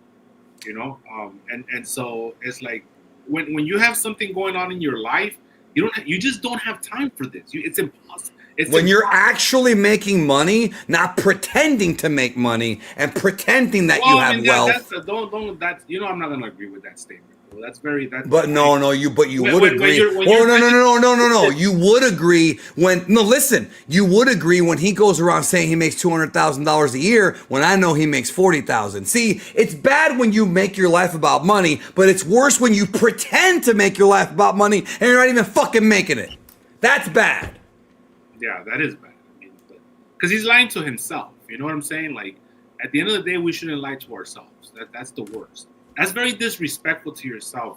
When you don't have any self-love, you're not gonna behave. Right. But that should. I mean, I know you're not sweating this guy, but that right there should make you understand that. It does. I used to get really mad. I used to get really mad. But there's nothing wrong, Real Tech. There's nothing wrong that he cleans chimneys. Well, there is when you go around saying you make $200,000 and that you don't need YouTube, yet you keep making new accounts to come back to YouTube. It's just nothing the guy says, bro. Nothing the guy says has ever fucking. It's just all bullshit. It's like all lies. Like his whole life is a lie, bro. So it's like that's why I'm not going to say his name. And no, El Draveny, I'm not going to tell Draven that story because you're bringing up beef that I had with a guy in 2017 that I haven't even thought about in years and years and years. Isn't that Thor's hammer, bro? Isn't that the name of Thor's hammer? Speaking of which, what do you think about this? Was smart, bro. This was very smart marketing. In the trailer for Doomsday that hasn't come out to the public yet, Doom grabs Thor's hammer with his bare hand. See that right there? Not even Thanos could do that. That right there is letting. That's what you want, bro. That's letting the marks know that he's got power. I love that, bro. I love that. I was marking up for that description. Well. I mean, the video's not out yet, but I did do a video, and you'll never watch it, but that's okay. But you and I have talked about this before. I did a video about what would happen if Goku from Dragon Ball fought Doctor Doom, and I talked about all of the really crazy shit that Doctor Doom does. Because remember, Draven, and I'm not sure if you and I have talked about this, but Science Doom, Suplex, yes, we have. Yeah, we have heard of it. Me and Danny talked privately about the league. Doom not only has the intellect of like a super genius and understands the multiverse and all this shit, right? And has technology that's way more advanced. He's got an army of robots like Ultrons, and he's got the fucking sorcerer powers, bro. So we're dealing with a guy who has a lot of the Avengers tricks. He knows them. However, Kang the Conqueror Kang the Conqueror's a different story, because if they had fought Kang, it would have been another problem. But you really like that character. Kang, I could see that you really like Kang. A lot of comic book fans do. Yeah, but I'm going to get ND for you for a minute. Kang is so overpowered that he's got a device from the year 3000 where because the device keeps track of every single possibility. So he's able to reverse the Avengers' moves on them before they even do it, because the device anticipates every single possible move based on every single timeline, right? Now that's that comic book shit that would not work in a movie, but just imagine a guy so powerful that he has time at his fucking control, bro. I do like the fact that he was able to cheat just by reversing time whenever he was losing. Like, fuck it. That's what he does. So a lot of the Avengers' quest would be to take the gimmick off that allows them to do that. You know? Yeah, like Thanos with the glove when they're trying to take it off in Infinity War. Because I guess in the movie they had established that watch he had, that round watch or whatever, that little timer thingy. That's how he could do all that shit. Right. You know? Yeah. Because it's from the year 3000 and he was able to look back. And also another thing I thought was alpha was that he had technology that the Avengers had never even seen yet. Right. Because he was from the year 3000 or whatever. See, man, we missed out on all that shit. And when we missed out on Dr. Doom stepping on Jonathan Majors, getting paid. Now, here's the thing. Were they going to pay him once to lay it down and then use the computer gimmicks to copy his body? He got a payday to lay down and do the job to Thanos. And didn't he also have a cameo in Thor 4? I only saw it once. Yeah, he was in Valhalla when he was in heaven, right? Valhalla, bro, get it right. When Natalie Portman went up to the. But here's what I don't get, bro. So wait, are you saying that Chris Benoit and OJ are in Valhalla right now, bro? No, this is where it doesn't make sense. This Alba was in Valhalla because he's an Asgardian, but Natalie Portman is a Jew, and she went to Valhalla. How's that? Yeah, bro. She didn't go with Yahweh. So that means that Thor gave it to her so good that he turned her into the Asgardian, bro. Damn. Anyway, so I guess that means that Nicole Simpson was part black before he killed her. I like how you brought it back to that, bro. To OJ. One of your obsessions that I've known you for 12 years now. No, more than that. 14 years now. I never knew until a month ago how obsessed you were with OJ, bro. Never knew that. No, you've known me since 2010, bro. That's 16 years. And that's why these guys, like the guy in the chat who was like, find a new co-host. I'm like, bro, like this is like his show. He even named this fucking show, bro. Yeah. I mean, I'm not saying it's not my show too, but I'm saying like you named this show. Like okay, not to get dark, but let's say you were a vegetable tomorrow, you passed away, I would just end the show. Because I mean, I'd talk about wrestling solo, but I wouldn't like keep this. Like it's done. One of those boring ass white guys to do it with you, bro. No, remember the guy that I'm not gonna say his name because we're not friends anymore. But I brought him up to you years ago, and you buried him. You only knew one thing about him, and you buried him. What the fuck did I tell you? It was something about like he made one dumb comment about wrestling. You're like, yeah, no, I could, because remember he wanted to come on our show, and remember he wanted to be a guest on our show, and I told him that wouldn't work. And it's like, because if you were a guest, we'd be talking for 2 hours and you wouldn't say anything, like Mark did in that one episode about Faces of Death. So it'd be the same thing, bro. You know what's the dumbest statement I've ever heard about professional wrestling, bro? There's probably a lot, man. No, but this one takes the cake, because this one was representative of post 87, being a new fan, being ignorant. That Vince is gonna rebuy WWE with the Saudis? No, bro. When somebody that you know said, why is it always about making money? I knew you were gonna. I knew it. It took me a minute. I knew it, bro. I talked to her yesterday too, bro. When I heard that, bro, like, what the fuck? Like, Yeah, but I told you that I've taught her the business now, bro. So she gets the business. I don't know. That was a bad one. One of the things that popped me is I was talking to Tex about it, right? Because Tex and I sometimes will watch wrestling, and he goes, well, she does know a lot, but she doesn't know as much as you. And I was like, of course not, bro. But not a lot of people do. Like Of course me and you not. are rare. ND, bro. No, but even just the knowledge. Like, and the I've knowledge. had people in the business put me over, and that's all I need. Listen, when Last Thatcher told me that I understood the business, that was enough for me, bro. Dude, that would have been enough for me right there. That's it. Less The that, only thing that would have been better, bro, is if Colonel Bob Parker said, "I wish you had booked Continental." Then fucking, I'd be on cloud 9, bro. I'd be calling TK. bro. This is some of the marks trip me out, bro. There was another comment on the show last week where somebody went off on us for saying that CM Punk was what did it say, was not gonna win, or was gonna, like, he didn't. No, want I think that you said that he was not going to win. He's taking a break right after Mania or something like that. Yeah, but the guy was mad because we said CM Punk was gonna win. I'm like, we never said that. Like, we never. Well, what's worse is the guy who every time we criticize anything Cody's in, he says that he doesn't want us talking bad about Cody. I can't deal with people. No, that is working though. He's working, and you know you gotta understand that he's working. So. Let me share with you something that's very ND right now, bro. He might be working, but I'm going to share something with you that's ND. So today, April 16th, well, yesterday for the East Coast, but April 16th, right? It's supposedly Goku's birthday. Now, it's not really his birthday. This is complete fake news. Some fan made this up years ago, and it gets spread around, right? And somebody who's kind of a friend of mine, but we're not really friends, to say an acquaintance, right? And it's a woman. No, hear me out. It's a woman. And she goes, this is what she says. She goes, I know it's not really Goku's birthday, but it is my birthday, so I don't care. I'm going to celebrate it because I love the fact that that it's my birthday. I'll just say it is his birthday. And I just responded back to her and I said, happy birthday, but the real question should be, why are you celebrating having the same birthday with a fictional character and that's not even really his birthday? Well, when is his birthday? We don't know. It was never revealed. They never revealed his birthday to this day, bro. We do not know when his birthday December is. 25th.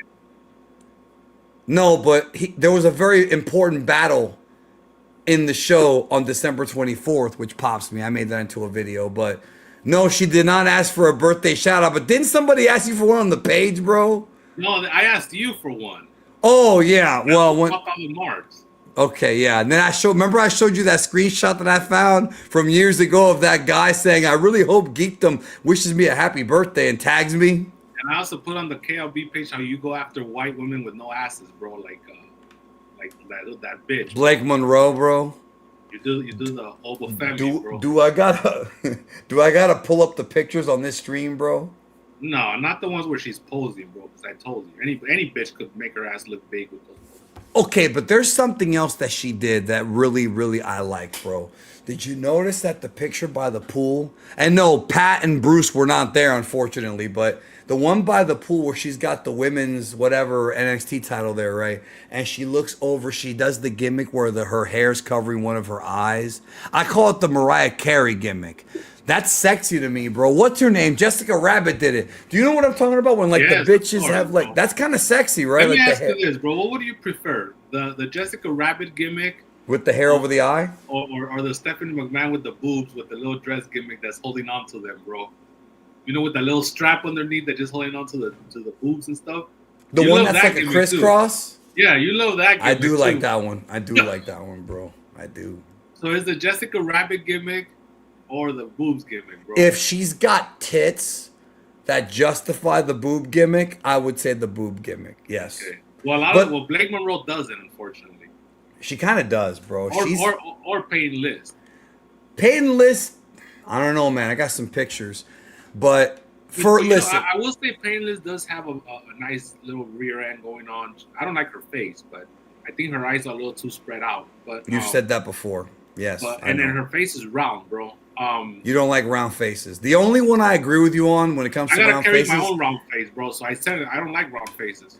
the only one I agree with you on is Ronda Rousey, bro. But she's not attractive at all. So I mean, I'm sorry. I know she's got some nice legs, bro, and a nice little because she trains it, bro. Yeah, Gina Carano looks hot as fuck right now. I'll take Gina Carano 10 times over. Yeah, even though she's one of them magas, bro. Hardcore too. Yeah, Handsome. she lost her Star Wars gig because of it, I think. What did you see I mean, with all these trailers dropping, did you see the Mandalorian, the final trailer? I saw the one I saw was the one in the movie theater, and it was Oh. okay. Was there another one? Yeah, a final one dropped today. Is it good? I don't watch it. I don't give a fuck. Are you gonna go see it? Yeah, of course, bro. I hope it's good, bro. Because remember the scuttlebutt that came out about that movie about a year ago is that's like a side quest and it's not really that important. Yeah, well, I wouldn't be surprised. It's like the Power Rangers movies, bro, from back in the day. It's just side quests. I mean, kind of. The first one wasn't even canon. So okay, you want to get to WrestleMania, bro? Of course, man. The showcase right. of the Immortals. Should I pop up the Should I pop up the nice? Where is the WrestleMania card at? I know I sent The you. galaxies. And all the galaxies. Upon the examination of the galaxies of space, images begin to appear. Images of strange and powerful forces. But of all the forces in the universe, the two most powerful, Hulk Hogan and the Ultimate Warrior, set to explode. He said it just like that. Listen, That was all Kerwin Syphies, bro. there will never be a better promoter than Vince McMahon. I don't agree with the ass In everything ever, or just in wrestling? ever, bro. Ever. Listen, Bro. listen, I listen, think Don listen. King was a better promoter. Did Don King ever have Mike Tyson going grrr on a pay-per-view? No, but you know who did? Vincent Kennedy McMahon, bro. Did Don King ever say, "It's a work, Jim. It's a work"? No, he didn't, bro. Jim, we're working. We're working. It's a work. So the irony of that is that he had to work Jim into doing the video by telling him that it's all a work. Yeah. That's like 2-3 levels of genius, bro. So I pulled up the KLB page because I wanted you also to. pulled up Al Rodriguez, bro. I showed you that picture, bro. No, I'm gonna make a joke that you would make. The left is what used to get me hard, and the right is what gets me hard now. Is that? I'm not agreeing to that because I'm not Bautista gay, but. Bro, why did Al Rodriguez age like 45 years, bro? That's a good question. I don't know. Does that happen with Mexicans? I think it does, bro. With women, it does. We can't see it, but Okay, so see right here, bro, the gimmick over the eye, bro. yeah, the Jessica Rabbit, you like that? And the little thong gimmick. Come on, bro. Don't even sit here and tell me you would say no to this, bro. I don't believe you. No, I'm not saying that, bro. I would say yes, but I'm not saying I would pursue it. Is what I'm trying to tell you. Like I'm not. If it's I'm not gonna pursue it because she's a famous fucking wrestler. But bro, she's with one of the gun kids, bro. I'm more alpha. I'm more alpha. Well, he's a hoss, so you think that I like him, bro? Well, this was fucking Mark Allday, who I found out is Puerto Rican. Look, see, from Aguilera, Puerto Rico. This is the guy who noticed the little fella, bro. So you're saying that he's like the Mark Sinclair of the group, bro, with the gimmick. I said that to him. I go, bro, you're like Mark Sinclair. This ain't a Puerto Rican name. Mark Allday, bro. What's next? Louis Upchurch? That's gross. What happened to his face, bro? He actually kind of does look like Beto Loco a little bit, bro. Except he needs the gray beard. He's a dog collar. Dog collar. Like Dick Steiner, bro. Remember, he had a dog collar, but the doggy bowl's what you invented. You fucking made that up. Bro, but do you blame me? You told me a grown man had a dog collar, bro. He did. Is that Ken Wayne Shamrock? Yeah, bro. He was talking about the Lesnar thing, bro. He said he could beat him up, right? Of course. This image. By the way, this is the KLB Facebook group. It's the KLB, Fabulous Lucha Brothers. El Cuadrero, bro, who punched out Stephanie Vaquer. That's right, bro. Against the entire women's roster. Bro. Oh man. Okay, I'm trying to. I popped it. That popped me, bro. Make it up. That popped me, bro. See, this motherfucker sending me is okay. No, this is Bon Jedi, bro. I'm live right now. People can see your account. He's saying you're African American, but does he like confrontation or not? Oh, that's the Jey Uso fight. Yeah, but I don't want to see that right now. I don't know if he knows that I'm live and they can see his account right now, bro. Yeah, it's Alberto Rodriguez, bro. We discovered who Bon Jedi is. And make a difference, Fatu, bro. No, I wanted to find those pictures of WrestleMania that had the oh, this one, bro. This one. Remember, this popped me, bro. The fucking he just replied back with a picture of him, bro. I'm trying to find that, dude. I'm trying to find that Hulk Hogan fucking, not the Hulk Hogan, bro. I saw that today, bro. Oh, did she do that as a gimmick, or was she really fucked up like that? No, I don't know. I think she really got hurt, but I gotta talk to you about this cluster B shit, bro, because it's starting to fuck with me a little bit. But Liv Morgan looks like her face is all jacked up. Yeah. Did she like not sleep for 3 days on purpose, or is she really like? I think that's makeup, bro. Vinny, there's Vinny. There's not a day goes by that somebody puts something from Vinny. Look at all Rodrigo. I mean, what's his name? Andrade. Yeah, and this is Demetrius Johnson, the man we don't respect. Well, you're getting closer to him. I'm not. So. I'm trying to find the. No, I'm never gonna get that small. I'm trying to find that picture of the WrestleMania card, but I guess it might not be there, bro. I don't know. Tony Khan, bro. TK's wacky hair, bro. He's got the Chia Pet hair. You know that hair pops me, bro, every time. Bro, remember I did see a little bit of that Vinny Rube with the coachman, bro. How TK couldn't find the camera, bro. Hold on a minute, I have to plug it in. You know, I'm starting to run out of juice. I gotta plug this in. You know, remember that? I was like, you just started. You were with him for an hour. All right. He's a multi-billionaire, bro. He's a multi-billionaire, and he's running out of juice, bro. Like, what's going on here? Doesn't he have a butler that takes care of that shit? If I had that much money, I have multiple butlers. I don't know what he's doing. He had that guy with the umbrella that would follow him around, bro. That's right, bro. What was his name, bro? Oh God, he was on the the dude. What the hell's his name, bro? It wasn't Jeeves, bro. Jive. No. Farnsworth Bentley, bro. Farnsworth Bentley. That was his name. Regal, bro, had Jeeves or Jives. Wait, was Jeeves fucking what's his name, bro? That wasn't Bill Dundee, bro. Wasn't Bill Dundee? No, that was Sir William. That was right. That was Sir William. Back from the production crew. I'm trying to find. Let me see this. I'm doing your job for you right now. Blake Monroe has been on a roll lately with these pictures. Hold on, let me put it up. Okay, there you go. What does NGL stand for, bro? Not gonna lie. I'm sorry, people. I'm not post 87 shit. I only learned that because I'm around young people all the time. You're right. Other dumbasses type in capital letters. I'm starting to really see. There you go. By the way, folks, he hates it when I do that, even though I do it on everything. Very condescending. Chad, agree with me if that's not condescending. But anyway, it's not condescending. It's not. Maybe it's the culture. The culture, you know. I think you just don't like that because I think you feel like it's disrespectful. But what does NGL stand for again? Not gonna lie. Not gonna lie. I'm starting to really see where Danny's coming from. Okay, look, I want to say I'm not gonna kick her out of bed. I already told you that. It's just I wouldn't pursue. I'm not attracted to her in that. Like, you know, that doesn't mean I'm Batista el gay. It just means I'm not a. You know the kind of women I like. I like the Willow Nightingale type.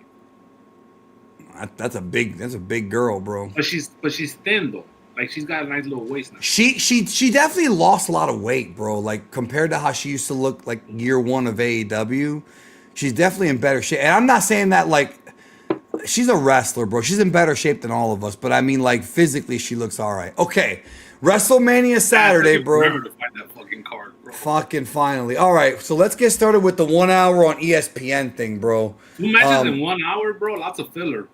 Which, by the way, y'all, I want to show y'all a little hack that JD taught me. I don't know if you know this, bro, but this is something good. If you want to watch WWE, but you don't, if you have the Disney, Hulu, ESPN triple pack, if you have those three, you can actually watch WrestleMania on Disney Plus. It's on there. Yeah, JD told me that. It's on there, bro. WrestleMania is on Disney Plus. So you don't have to download a different app. It's on there. It's under the sports section, bro, where they have sports on there now, bro. Deportes. All right. So let me put the chat up here. Okay. Making a difference, Fatu, against Drew McIntyre. Aye, pinch me. I'm on the WrestleMania pre-show. Look, so what we're gonna do is we're gonna analyze the wackiness of the storyline, but we're also gonna say if it's gonna be a good match or not. Because I will say this, I'm not really excited for the build-up, but this has a probability to be a really good WrestleMania as far as work rate. I really believe that. I agree. We're not gonna get the Ladies World of Stardom matchup with Asuka and Io Sky. It seems like they canceled that match. And the Tiffany against Julie is also not gonna be on the show. Right, but that one might be on SmackDown, so we'll see. Right. Well, by the way, I'm sorry.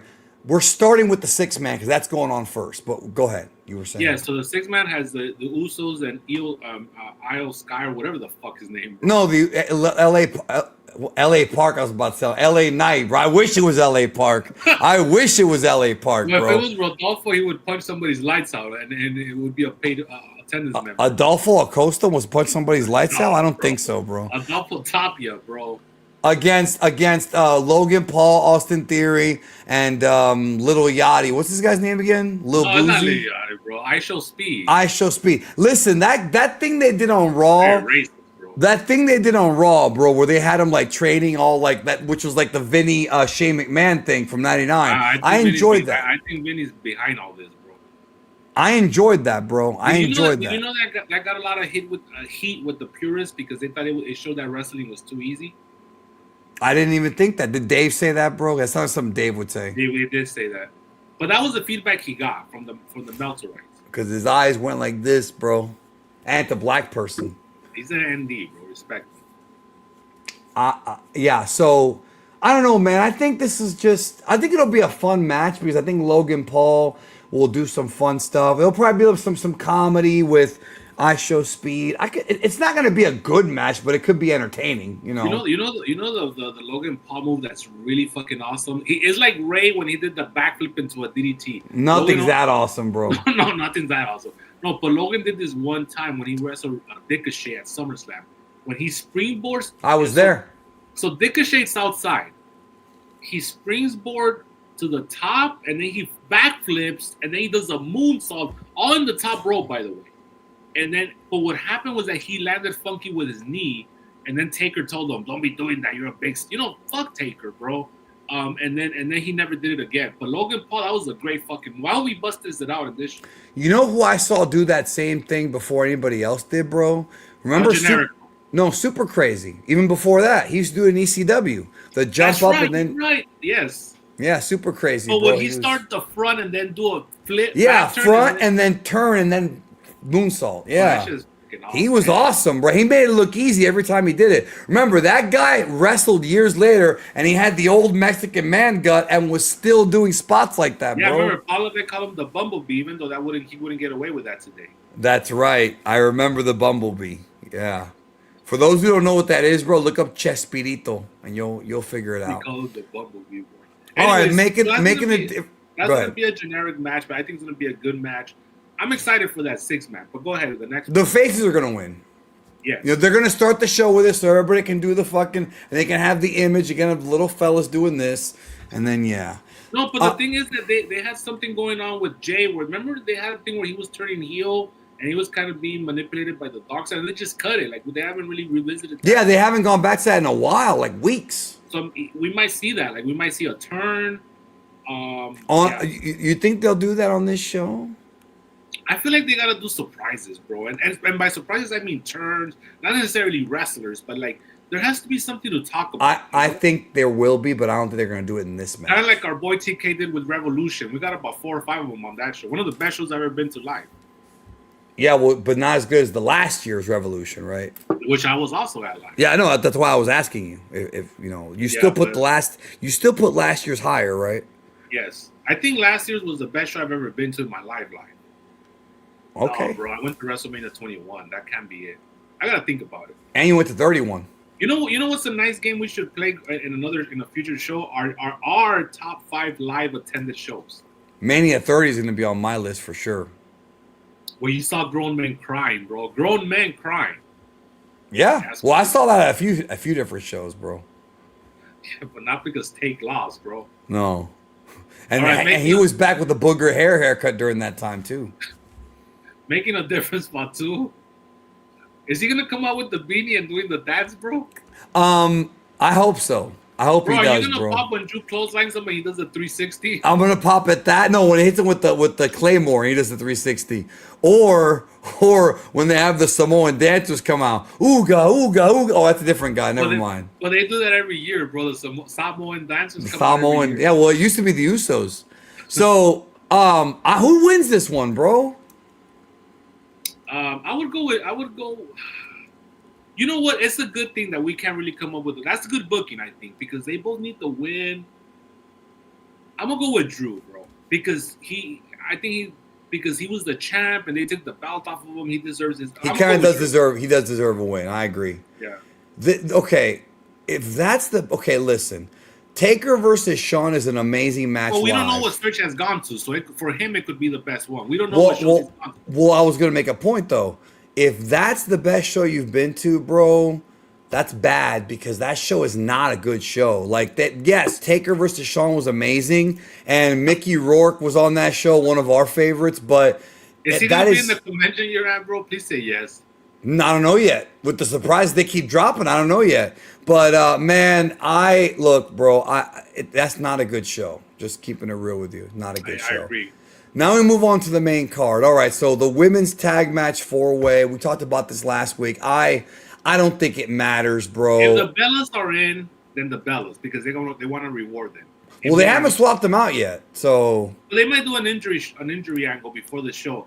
If they put in the Kabuki Warriors or Roxanne and Raquel, it's probably just gonna be the Nia Snax winning and Lash Legend. otherwise the Bellas are gonna win. Yeah, if the Bellas are in, they're gonna win. If they're not in, the champs are gonna retain. That's my prediction. Okay. Becky Lynch, AJ Lee. We talked about it last week. They I think haven't Becky's really. gonna win. Becky's gonna win, I think, because this is the rubber match. So I think Becky's gonna take 2 out of 3. I think Becky wins this one. Yeah, and they do one more like in Tampa or maybe after that. Like I said it last week. At this point, this feud's lost its steam without Seth and Punk being there to enhance it. So, speaking of Seth Rollins and Gunther. Now, I told you earlier in the show that there were a couple of angles on Raw that made me more excited to see certain matches. This is one of them. I'm actually really looking forward to these guys. This could actually be the best match of the weekend. Like, legit. Well, I mean, for WrestleMania, not for wrestling. No, for WrestleMania. Well, maybe for wrestling, but for WrestleMania for sure. No, bro. You know, one of those indie shows is gonna have a 7-star match. I don't know, man. The indie shows are not in the Tokyo Dome. CMLL had a show today that I'm gonna watch later on. That's supposed to be really good. But it is from Vegas. There's a lot of shows from Vegas right now. So anyways, here, I mean, it was lazy writing that they said that all Gunther wants to do is prove that he's the best wrestler and that Seth is considered the best wrestler. That's really the storyline. Well, yeah, it is simple, but obviously we know the Lesnar thing is really what he wants with the favor, but also they can't give that away yet because then that would give away that would sort of be fucking with the Oba match. So you don't want to do that. But both of these guys are very prideful when it comes to their work. So I'm expecting a really, really, really good match. Me too. Maybe like a 25-minute match because they'll get the time. I'm expecting, obviously, Gunther has to win because he's for his storyline. And of course, I'm expecting Braun to come in and cause Seth the match. Yes. And then you could do Braun and Seth in the next, Backlash or whatever. So the Gunther's going to win. I don't see any. I would be a little upset if Gunther loses because then things are not going to make sense for the future. So Gunther will win, and it's going to be a hell of a match. Yeah, like I said, that could be the best WrestleMania match for sure. But like I said, the storyline on Monday, I think, really made it better. Not super great, but go ahead. No, you're right. It enhanced it. We got some answers. Even though it's a very short build, now it's kind of personal and there's a storyline. So that's good. Yeah, good stuff. Liv Morgan, Stephanie McMahon, another feud that I think this is actually the one match I'm looking forward to the most when it comes to storylines, because I think they've really made this interesting. Like when Liv first won the Rumble, I was like, okay, well that's a different, and then when they first said it was going to be this match, I wasn't really expecting much from it. I knew Valkyria was going to have a good match. She always does. But now, after Raw, and not just this week, last week too, and the week before. The whole presentation, yeah. Yeah, the past 3 weeks have been incredible, dude. Remember, bro, it started with La that puta. Promo. It started with that promo. Tu mamá es una puta. No, I know, you love that shit. No, but it started with that promo where with Dominic translating it and made her cry. That's right. Look, we gotta give props to Liv and Stephanie because they made this match special. It was, you got a script, whatever. You could read the script, it would have been whatever. But the intensity of this feud, including Liv crashing into Roxanne and getting a legit fucking lump on your head, Rancha. Including Liv going into Cluster B mode this past Monday. She's very good at that, bro. I'm starting to wonder if she's good at it or if she really is that. No, she's actually she was with Bo Dallas for years, bro, and she was, but the thing is, she had the gimmick on her face that she hadn't slept in days, and then Stephanie's very intense, bro, so I'm looking forward to this match too. We'll see how it goes, because Liv is not the greatest worker in the world, bro, but she's competent. So, did you say Linda? Oh, Liv. I was about to say, who's Linda? Yeah, Liv is not the best worker in the world. No, she's good, yeah. But Valkyria is great. So yeah, the styles clash, but this is a styles clash, which not even AJ, not even Alan Jones does it. He hasn't done it in years. Nope. Cena's also the host of the weekend. Do you expect Danhausen and Cena or something? Curse some, and he's gonna curse Cena's movie career. I made that joke last week. This is what makes me. If I'm seeing the show with somebody that's not a wrestling fan, this is where I get a little embarrassed. Yeah, but he's not going to take 20 minutes like Dwayne does, bro. Well, we don't know that.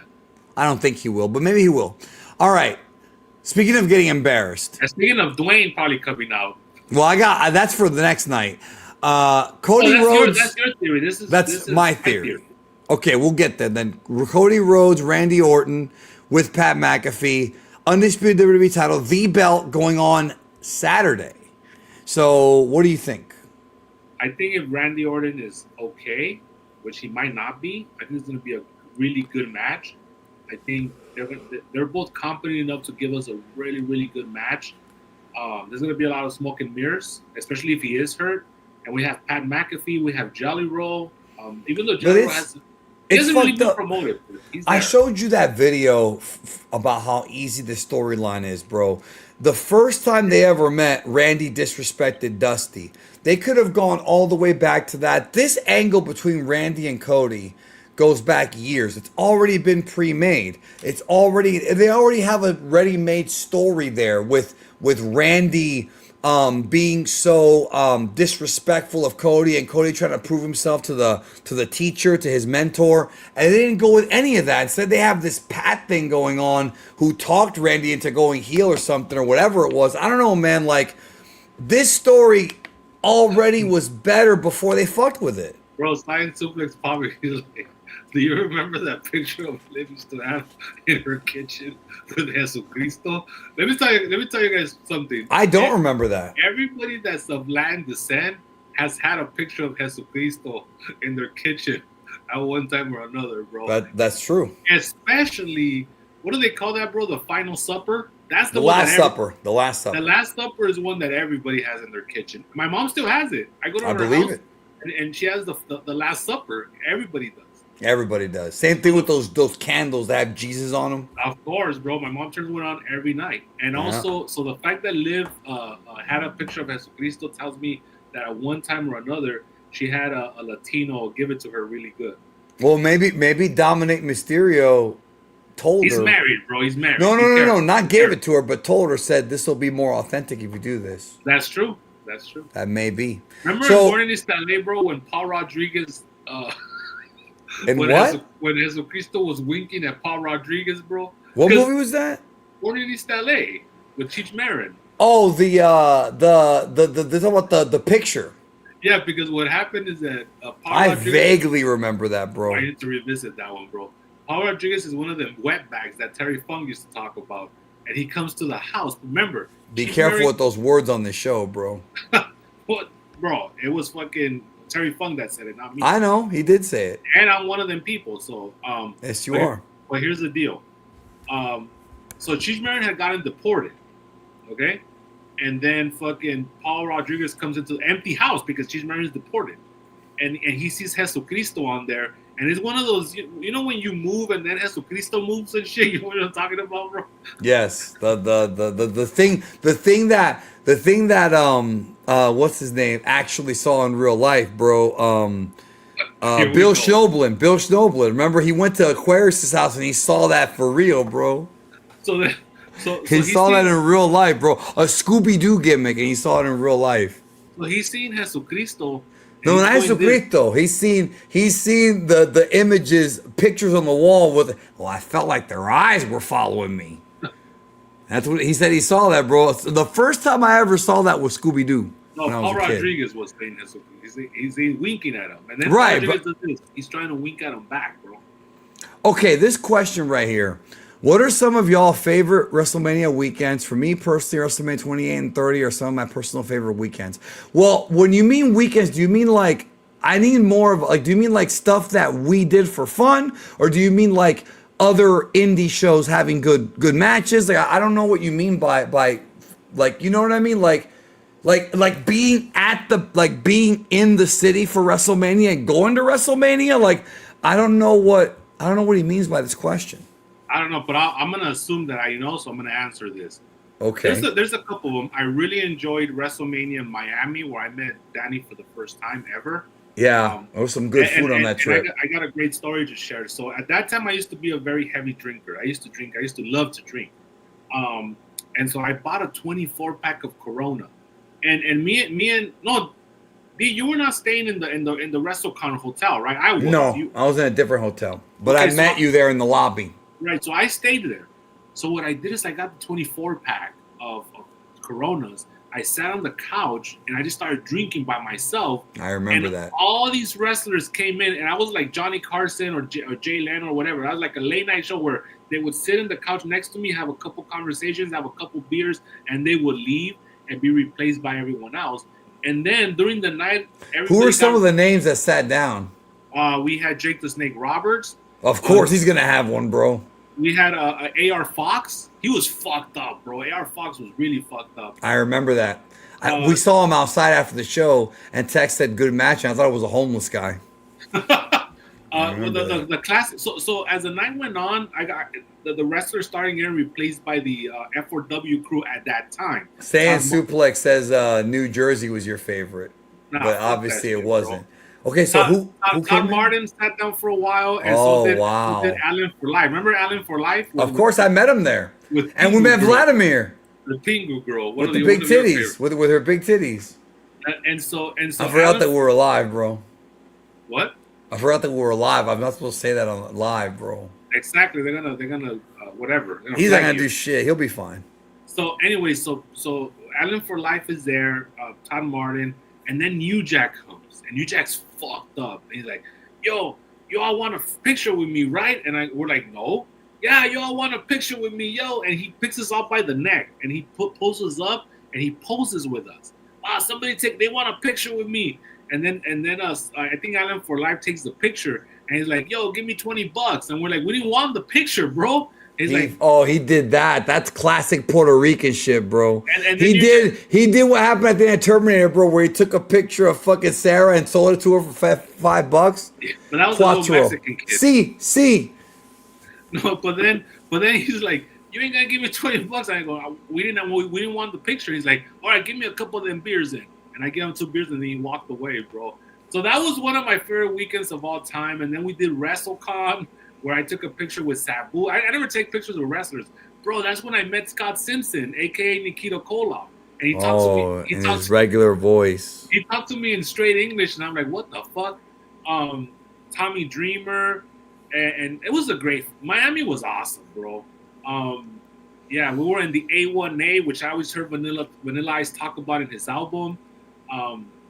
Because where we were staying at, it was A1A, bro. That was the name of the street. And Vanilla Ice always talks about that. Calle Ocho. No, we went to that later. And so, yeah, that's my favorite weekend. What's your favorite weekend? That's a tough one, bro.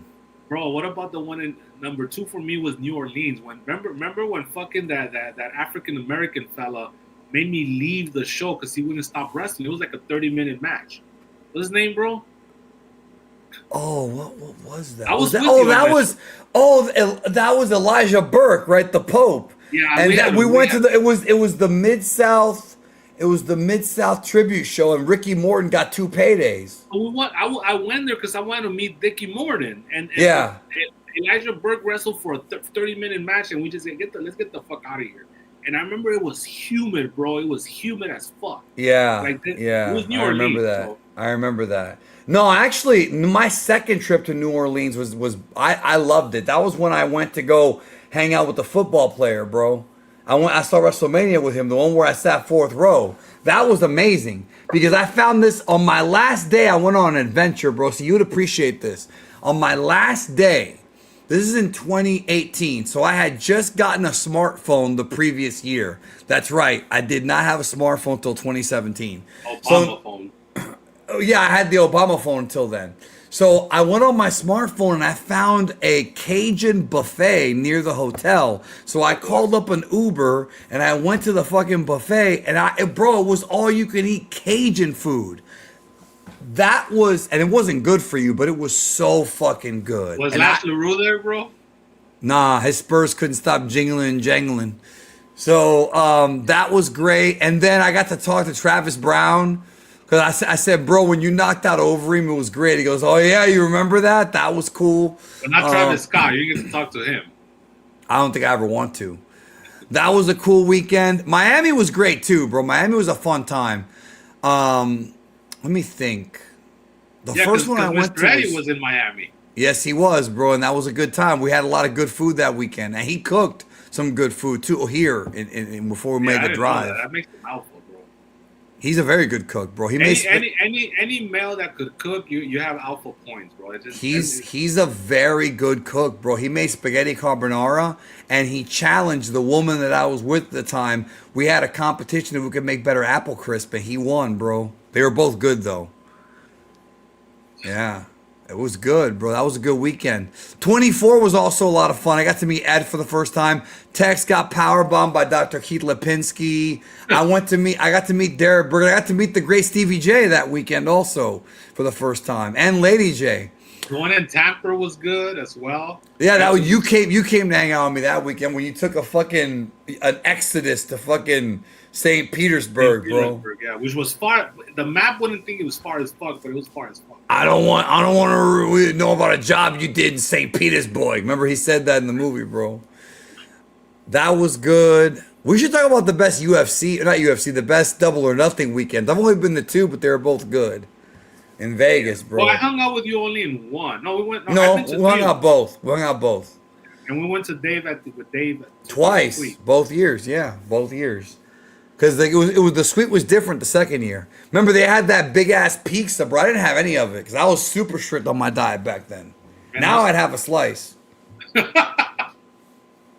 Anyways, bro, let's continue with this WrestleMania. We got to night too. So who wins the main event? Randy, I think, probably going to win. Randy has to win to keep the storyline going. Now, here's where I want to stress to the people because this is going to be the big topic of conversation going forward. Something we established last week. You're saying they're gonna start this weird fucking New Blood versus Millionaires angle. Well, they're. By the way, I love how MJF mentioned lawyers on Dynamite, and I thought of you, bro, when he's gonna sue Tony Khan. I was No, like, I thought of you because that's your Vince Russo way out of everything. that's what you think, but that was only the That's one what angle. I've heard, bro. No, that was only the one angle. So, okay, so yes, the TKO WWE feud. It's now being talked about. They're actually doing it apparently. Well, from Which, March, by the way, bro, the from Oracle, aka me, said that they're doing it. So there you go. I'm saying they're not doing it in a month. It's not. No, gonna you matter. said they're gonna forget about it. Yes. Well, we'll see who's right. I think I'm gonna be right. No, I'm not. You might be right. I never said you were wrong. I'm saying I think they're doing it. You're saying you think they might do it for a month and then drop it. No, I'm saying they're gonna drop it like 2 weeks after this show. Even Okay, so even sooner than a month. because Paul doesn't book shit like that, bro. And remember the old trick of psychology. What is the best predictor of future behavior? Trivia. Past behavior, yeah. Yeah, so Paul doesn't book like that, bro. He's not gonna start now.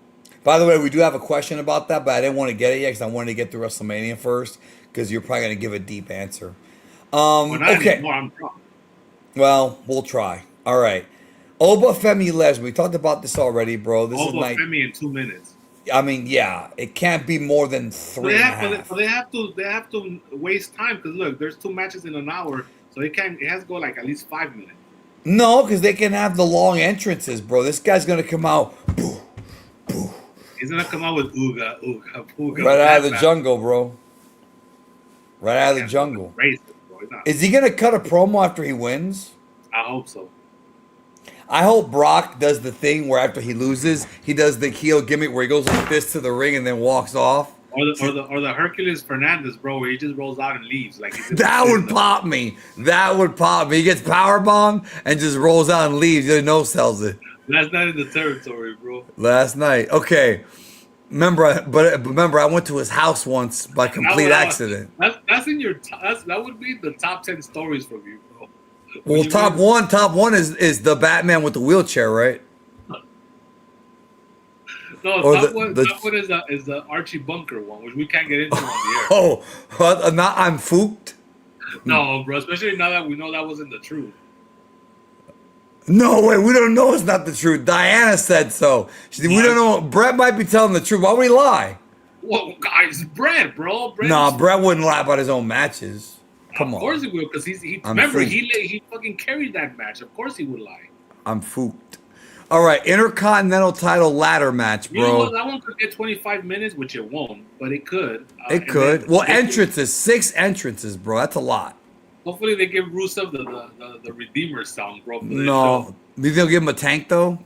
No, bro. You can't. What if Lana comes back on this show finally? Rusev is dead, bro. He's a jobber. Correct me if I'm wrong, but didn't they also sign her back too? CJ Parker or whatever her name is? Mandela affected yourself, bro. She didn't sign with him. They never re-signed her? Oh, bro. She was in AEW, then she started doing that podcast with for whatever, one of those Entertainment Tonight companies. I thought she got re-signed. So who wins, bro? From the ladder match? Yeah.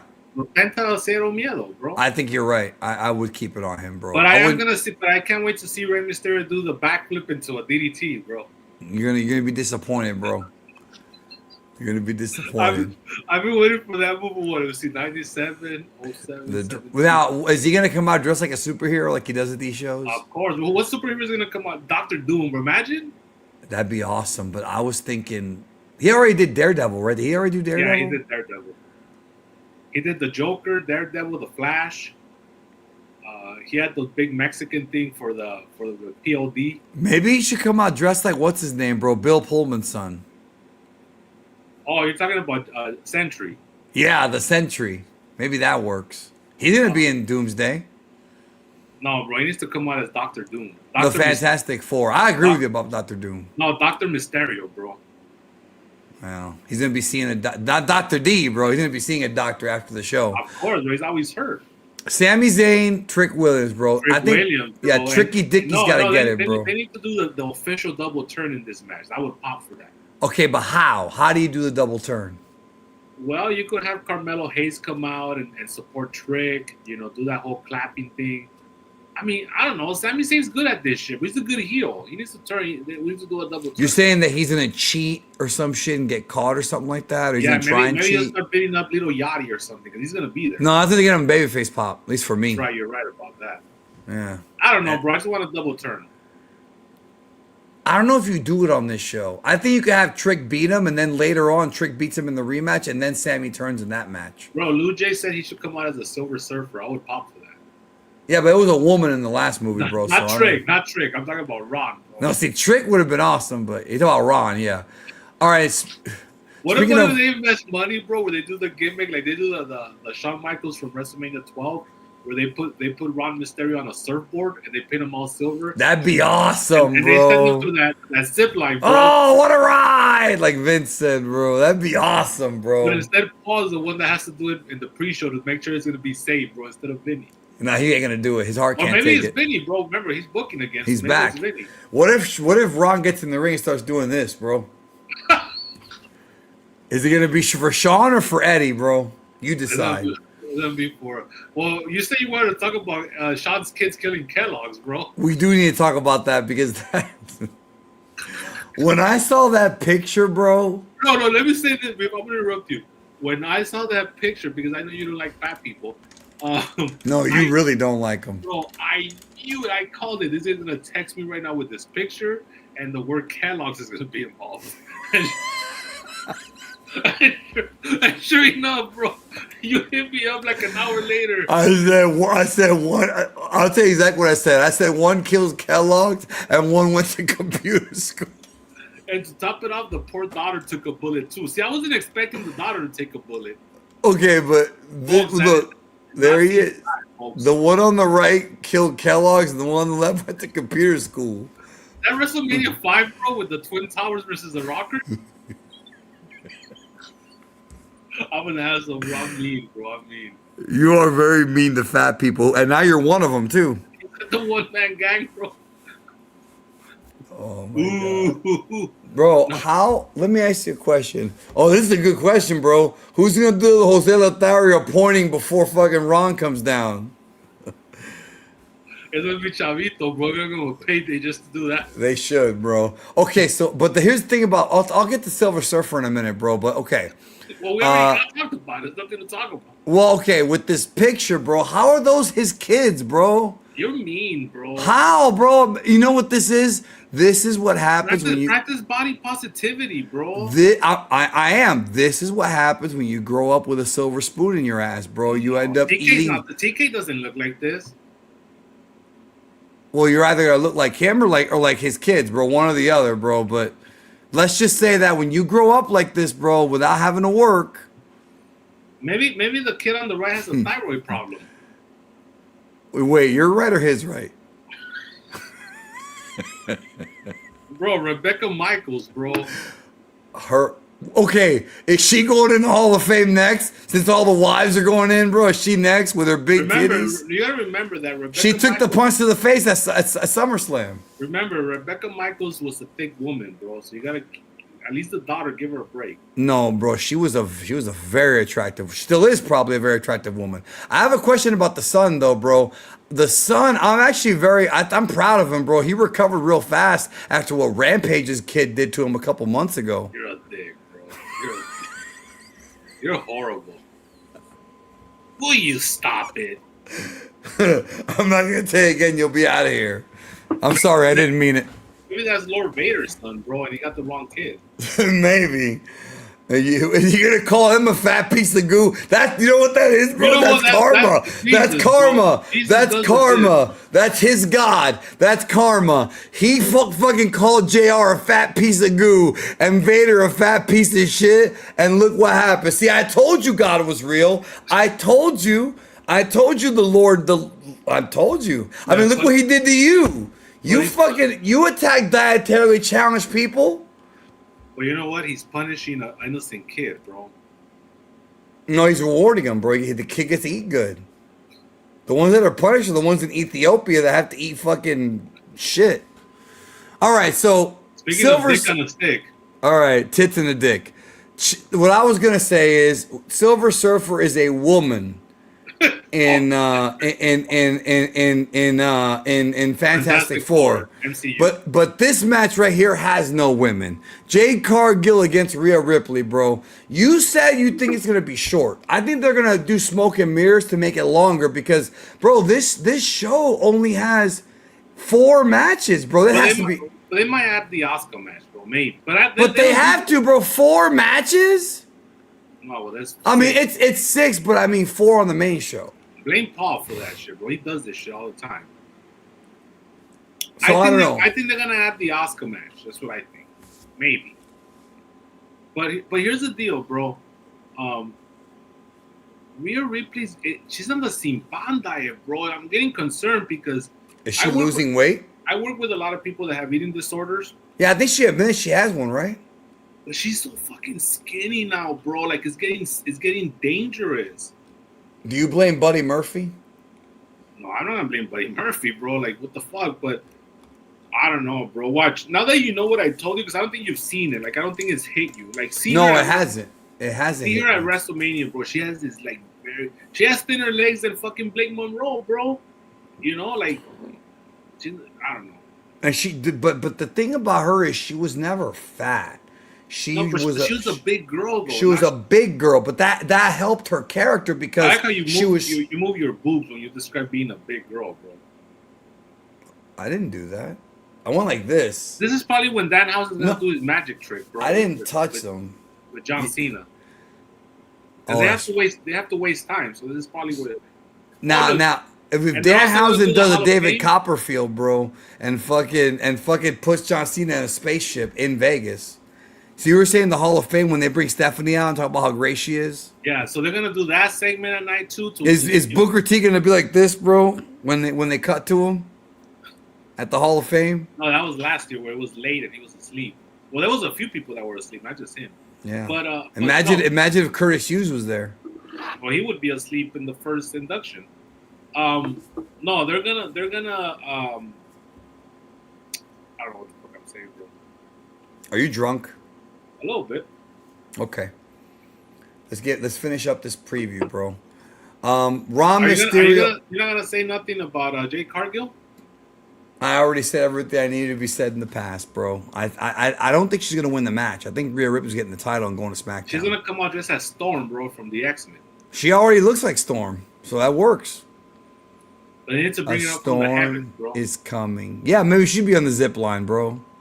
And then you have Meechin or whatever pointing at her. The baddies, bro. That's right, the baddies. Meechin and Tony, cut the shit. That's the only thing I liked about her in AEW. Cut the shit. The Demon, bro. I mean, the Demon's gonna win. I don't even know if that should even go long either, bro. Because the Demon. What are they gonna do with night 2? Because look, we have the bitches are. Punk and Roman are gonna go an hour. Watch it be an hour draw, and then Dwayne comes out to restart it, bro. Only if he has a Hollywood Dwayne theme song. Well, he'll have the remix from 2 years ago, where it was the Hollywood Dwayne, then the new one. Freeways too. Is he gonna light up the fucking with the blowtorch? They have enough time on night 2 with 4 matches. He'll cut a 20-minute promo, bro. It's cooking. It's cooking. Dun, dun, dun, dun, dun, dun.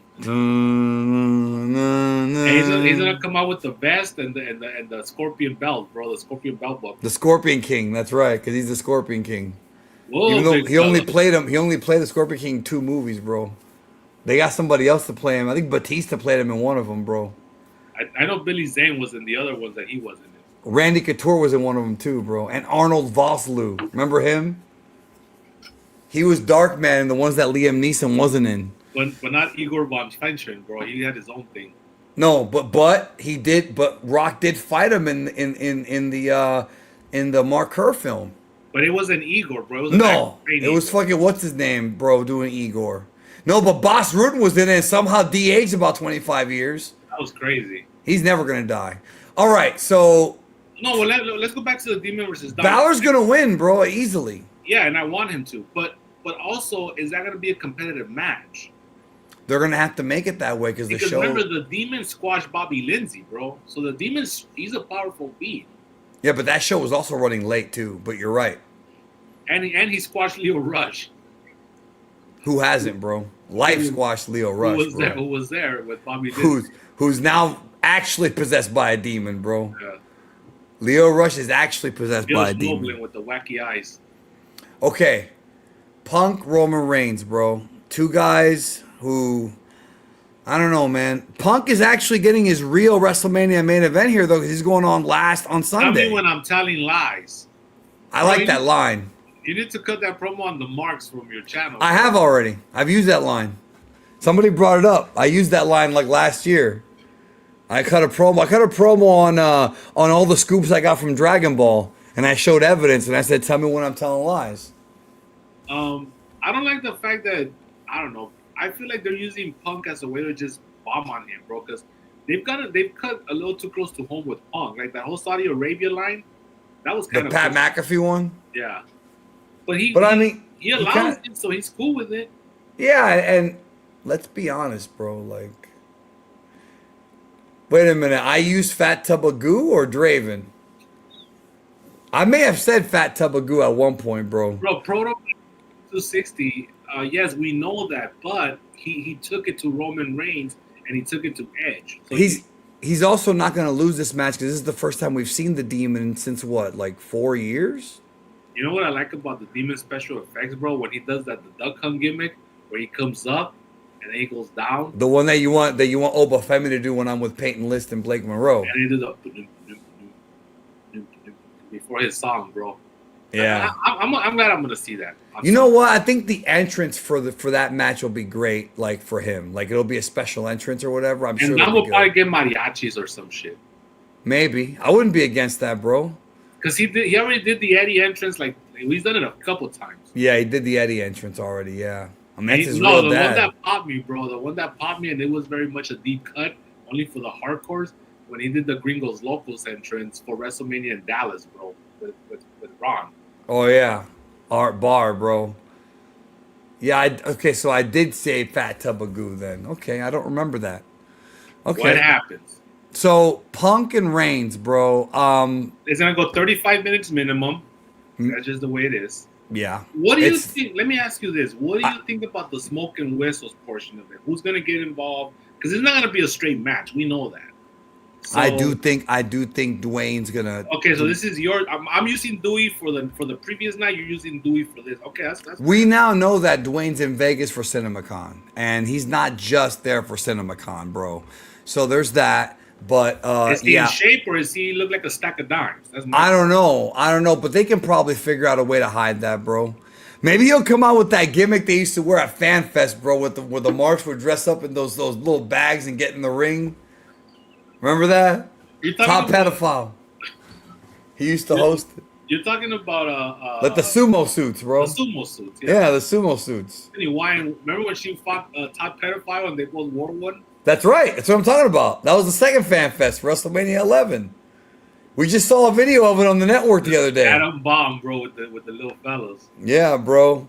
With fucking IRS, fucking. Why don't you tell them your name? Still in character, because you had to protect the business back then. So I think Dewey's gonna screw over Punk, bro. I think Dewey's gonna represent TKO, and Roman. You're doing that angle. That's fair. I think they're doing that angle, bro. No, I think I'm not gonna challenge that because it's a possibility.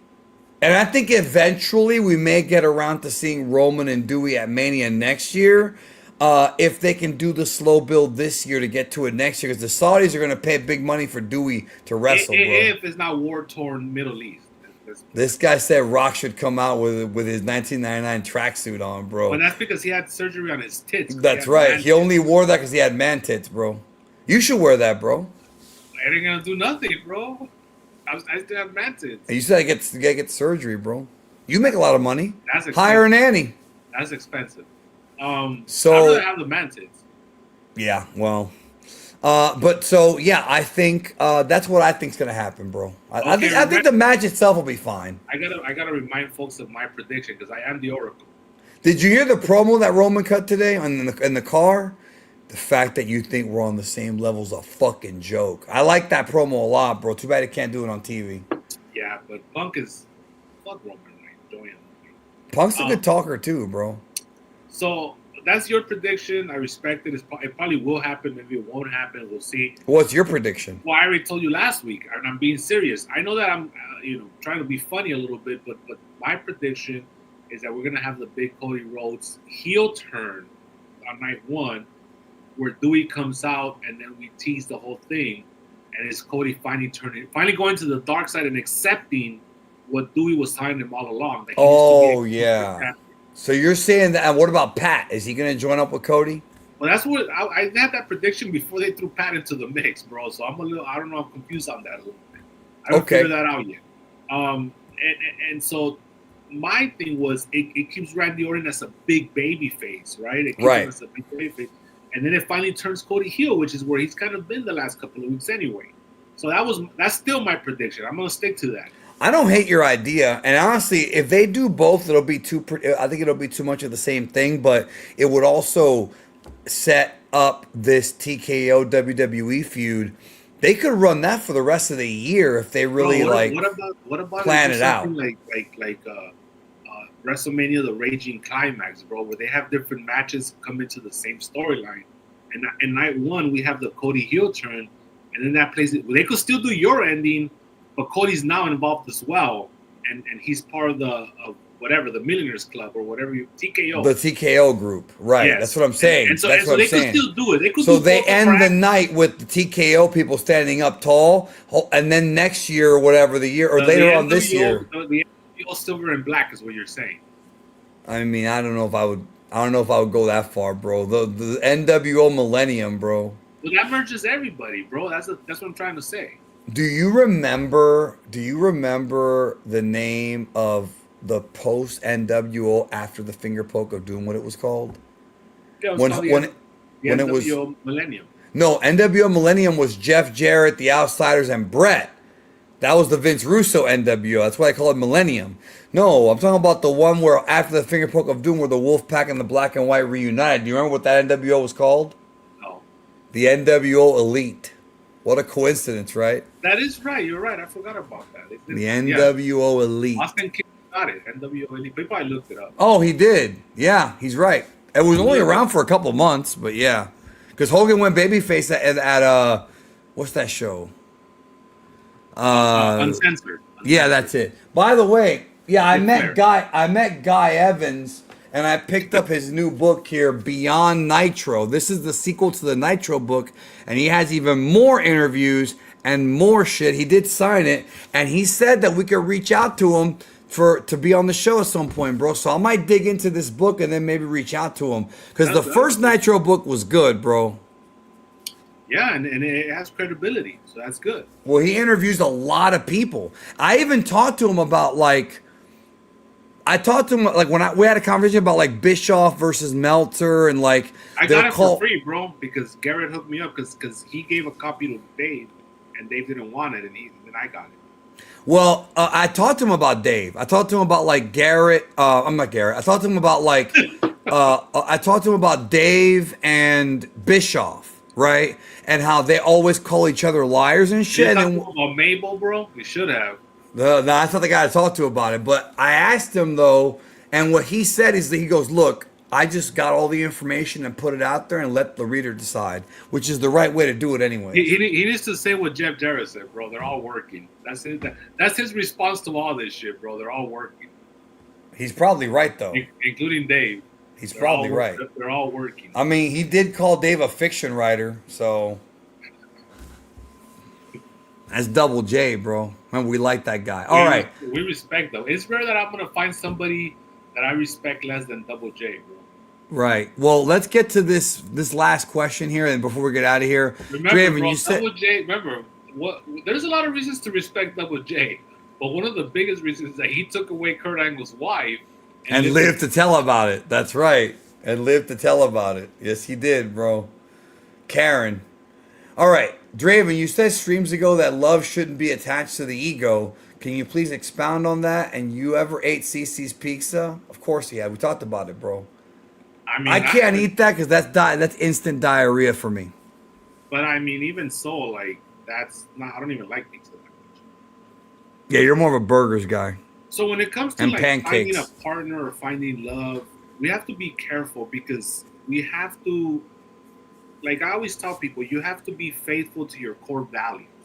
And then anybody that comes in, they're going to be screened through your core values, because if you don't, you're going to allow the ego to get away. And what's going to happen is that you think you found someone, and what you're doing is actually you found someone that's meeting your unmet needs, right? Your trauma. It's a trauma bond. That happened to me. Trauma bond is connected to the ego. So I hear all the time, oh my God, I have so much chemistry with this. Just because you have chemistry with somebody doesn't mean they're ideal for your everyday life going forward. You have to make sure that you know, are they meeting my unmet needs that I didn't get as a child? And that's why I feel so connected to them. Or I have this set of values. Do they meet the set of values? And that's what you should go by. Everybody needs to establish a set of values that they want, that's going to be reflective of respecting yourself. And everybody that you screen through that needs to meet those values. That's how you stay. That's how you keep the emotional side out of it. So yeah, so just be careful, because a lot of times we have a lot of chemistry with a significant other, and what happens is that it's not really real love. It's just a lot of our unmet needs are being met with this person, and then they could use that to manipulate. You know, that's where it gets really dangerous. Or you could manipulate yourself. So that's kind of where I am with that. That's simplifying that answer. Yeah. Okay. No, I mean that. What else can be said? Like that I can't add to that. I always tell people, like, do not negotiate with your self-respect, because the moment you negotiate with your self-respect, it gets easier to do that. It gets easier and easier and easier to negotiate with your self-respect the moment you do it one time. Yeah, don't take abuse from your partner is what you're trying to say. Yeah, right? but also don't, not only the abuse, but also there's a lot of things you might not like about your partner that don't match up with your core values. And so if you negotiate with that, then it's going to get easier to negotiate with the next thing you don't like about them. And next thing you know, you're accepting a partner that you don't really like. So, and the only reason you keep them around is because they satisfy a lot of unmet needs. Maybe you have attachment wounds. Maybe you have neglect issues, and they satisfy that instead of making you a better person. So be careful, Junior RDZ, even though you're beta, because I think you're part of like Danny's crew and shit. So I don't know. I don't know if he's part of, I mean, I guess he is, but he's been here a lot, bro. So I mean, I don't know if he's part of my crew, but he's been here a lot. I don't know. So and he knows a lot of the show jokes, like a lot of our jokes. So maybe he is from the KLB. I don't know. I honestly don't even know where he came from. I mean, I've seen him on streams before, and he's brought you up on the Dragon Ball streams, but like I don't know where he came from first. So I don't know. Don't bring me up. When Danny's working, we gotta let him work. Like this is wrestling. That's Dragon Ball. We want to kind of separate. It wasn't a big deal. It was. I did a call-in show because they wanted us to be. Call-in show? You could do that? I was gonna say that to you. That Tech G guy wanted us to do a call-in show someday where we actually let them call in and talk to us. Is it like Livewire, bro? Well, except they'd be on camera. All I have to do is that. A little bit. That link that I sent you, I just gotta put it in the chat, and then they click it and they can join if they have a cell phone or if they have a webcam. But could I be trigger happy like JR, bro? Could I give him like 1 second? I would have to be the one to kick him, bro, because I'm the one hosting. I would have to give you permission. So you're saying I'm gonna be Vic Venom? You're gonna be JR? Good answer. To fucking win to JR, bro. Bro, now I kind of want to put that clip on before we get out of here, because that's always a good clip. Oh, I love that clip, bro. We're gonna have to do that. The little fella, bro. Little fella from Raw. Joshua Raw, I don't really drink anymore, so I don't really go to dive bars anymore. What are you drinking now? I don't think you ever specified. I'm drinking wine, just old school wine. I'm drinking today because I'm going to tell the folks what's going on. So I took about 4 days off because I want to enjoy my wrestling, because we have a big wrestling weekend coming up. Obviously, we've had wrestling already. Yesterday, we had a great episode of Dynamite. Actually, today, there's a continuation with Collision, which looked like a pretty good lineup, which I'm going to check out later on. We have CML coming up. We have Bloodsport coming up. We have the Ladies World of Stardom coming up, which I want to check out. All this is coming from Vegas. So, and we have GCW, which has a good lineup. We have the WrestleCon, which has another good lineup. and then of course we have WWE. So yeah, I took the day off. You're on a live wire. Sorry about Hold that. on. And then that's why I'm drinking because I don't have to work tomorrow. Okay, go ahead now. Yeah, go ahead. Good morning. Vic Venom, bro. You're on the live wire. Good He morning. should have had that haircut when he interviewed TK, bro. He doesn't give the listener a fucking chance, dude. He just knows, bro. But I can feel it too. Like he knows what he knows that he's dealing with an NDer, and I know because I've been in those shoes. Remember on Super Friends, bro? Remember that guy used to call in 44? Hi, this is 40, and then fucking Hamza would bomb on him every time. Said enough. Bless his little heart, bro. Bless his heart, he got scared. Before we get to the last part, I know why he said that too, because this was right after Halloween Havoc. And remember Randy disappeared from television for like 3 months. So his dumb ass probably thought that Randy was leaving WCW because he wasn't on TV till Super Brawl the next year. Right. So that's probably why he thought that. The sweater makes it funny. You know what? He's right. JR does have a Vision sweater on during this whole thing, bro. But it's supposed to be light wire, the lightning.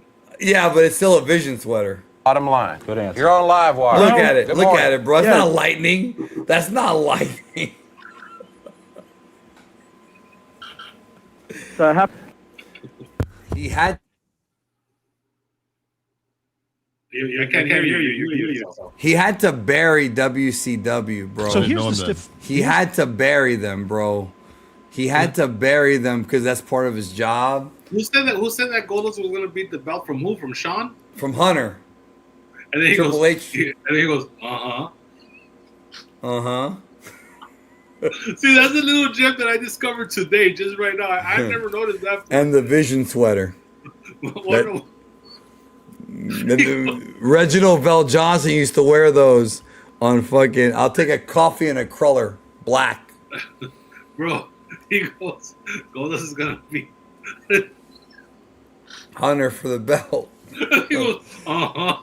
What a condescending ass. That's worse than you capitalizing your text, bro. What a condescending asshole, bro. I'm not condescending. Uh-huh. He just goes, uh-huh. And then Big Phantom saw like this point going like this, like, damn. That's Enough. On to the next one. no pressure. No pressure.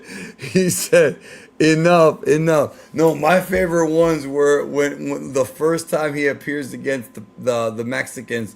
We got Lou Ferrigno Jr. here. But where's Hoovy? And then he goes, we're going to have a piñata on a pole match. You can beat yourself with the piñata. You can beat each other with the piñata. You can even beat the referee with the piñata. I don't care.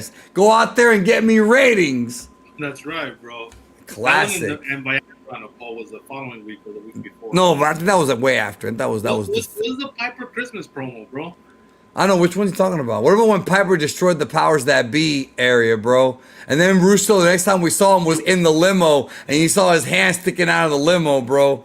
The night that NWO Millennium was I created. think that was the last time we saw him. That angle, the powers that be. Yeah, powers that be, because his hand was sticking out the window, bro. Yeah. And then they went to Houston, bro, at the Astrodome, and Harlem Heat came out, and that's when they said they're back home. Because by that point, they already admitted they were a couple of country bumpkins from Houston. I don't know what the Piper Christmas promo is, but I remember I showed you once an episode of a classic episode of Primetime with Piper co-hosting with Bobby the Brain Heenan, and that's a classic one, I've bro. seen that one, though. That's what started the Rick Root feud. Yeah, that's a classic one. Man. That was 89 Primetime. Yeah, that was summer of '89 because that went into the SummerSlam run-in with when Rude was wrestling Warrior and Roddy Piper comes out and then they start their feud. Shortly before that, that was also when they did the what do you call it? When they did the episode where I would laugh so hard where Bobby Heenan tried to call one of his guys, but the phone broke and he was fucking selling it, bro. And Gino was laughing as a shoot. You could tell he was laughing as a shoot, bro. If anybody in the chat could ever find the NWO on commentary from a Nitro from '96 or '97, and then No. You have to specify the one because they did that multiple times. Scott Hall. It was late '96. Scott Hall does the He We does gotta, the we gotta ECW get out of here after this. He does the ECW joke, bro, and he turns Yeah. on the joke. I need that episode, bro. I need that in my life. I need that to be Well, delivered. somebody should either clip it and put it on the page, or tell me the date and I'll get it and put it on the page. Because as much as I played it in my Scotty's head, Robbie's looking jacked. That's the same one, bro. That's the who's same Robbie, one. bro? Who's Robbie? That was the second time we had seen it, bro, and it still didn't click. But like I played it in my head so many times that I know for a fact that when I see it, it's still gonna make me bust up as much as it was the first time I ever saw it. Okay, so December 22nd, 97 was one, Yeah. but that's not the one I'm thinking of, bro. Hold on, 1996. Is that the one where Goldberg does the intro, bro, before he was Goldberg? I don't know. I don't remember that. No, that was the night after Sold Out, the first one. Oh, wait, here we go. Hold on a minute. September 23rd, 96 is one of them.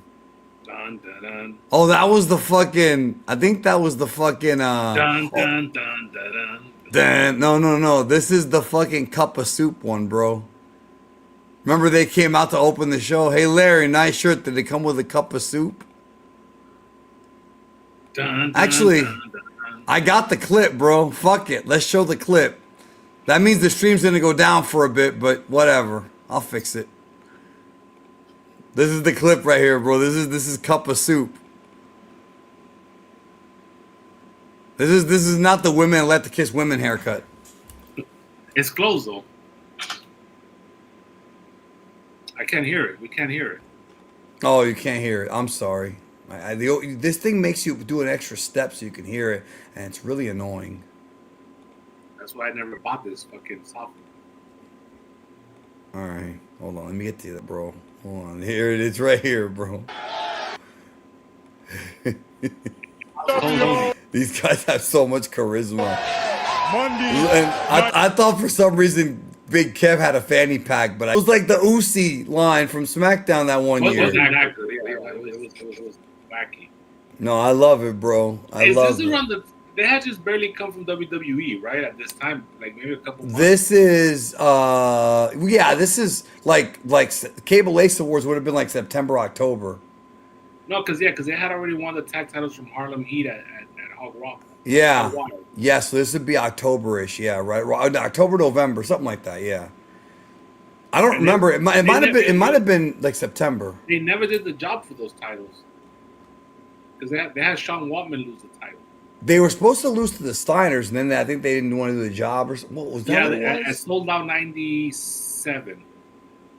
Yeah, right. That's right. That's right. And it was- remember, they did that angle where they made the Steiners flip their car over, and they were filming them. They were fucking with them, That's right. and that was Yeah. supposed to lead to the revenge of the Steiners winning the titles. And then they did the angle where was it Pee Wee Anderson counted, and then they fired him on the spot with his kids. Remember what the original payoff to that angle was supposed to be with the Steiners and Nash and Hall? What? The original payoff was that they were going to go to court, that WCW was going to sue them for almost killing the Steiners, and that the judge was going to find them not guilty. Was it And then- Mills Lane, the judge? No. It was some judge they were going to pay, and the judge was going to take off. He was going to take off his judge thing. He was going to have a shirt that said NWO underneath it, bro. That would have been wacky. That would have been wacky, bro. It would have been stupid, but it would have been wacky. Too much on WCW. Like everybody in power was in the NWO. For a while, yeah.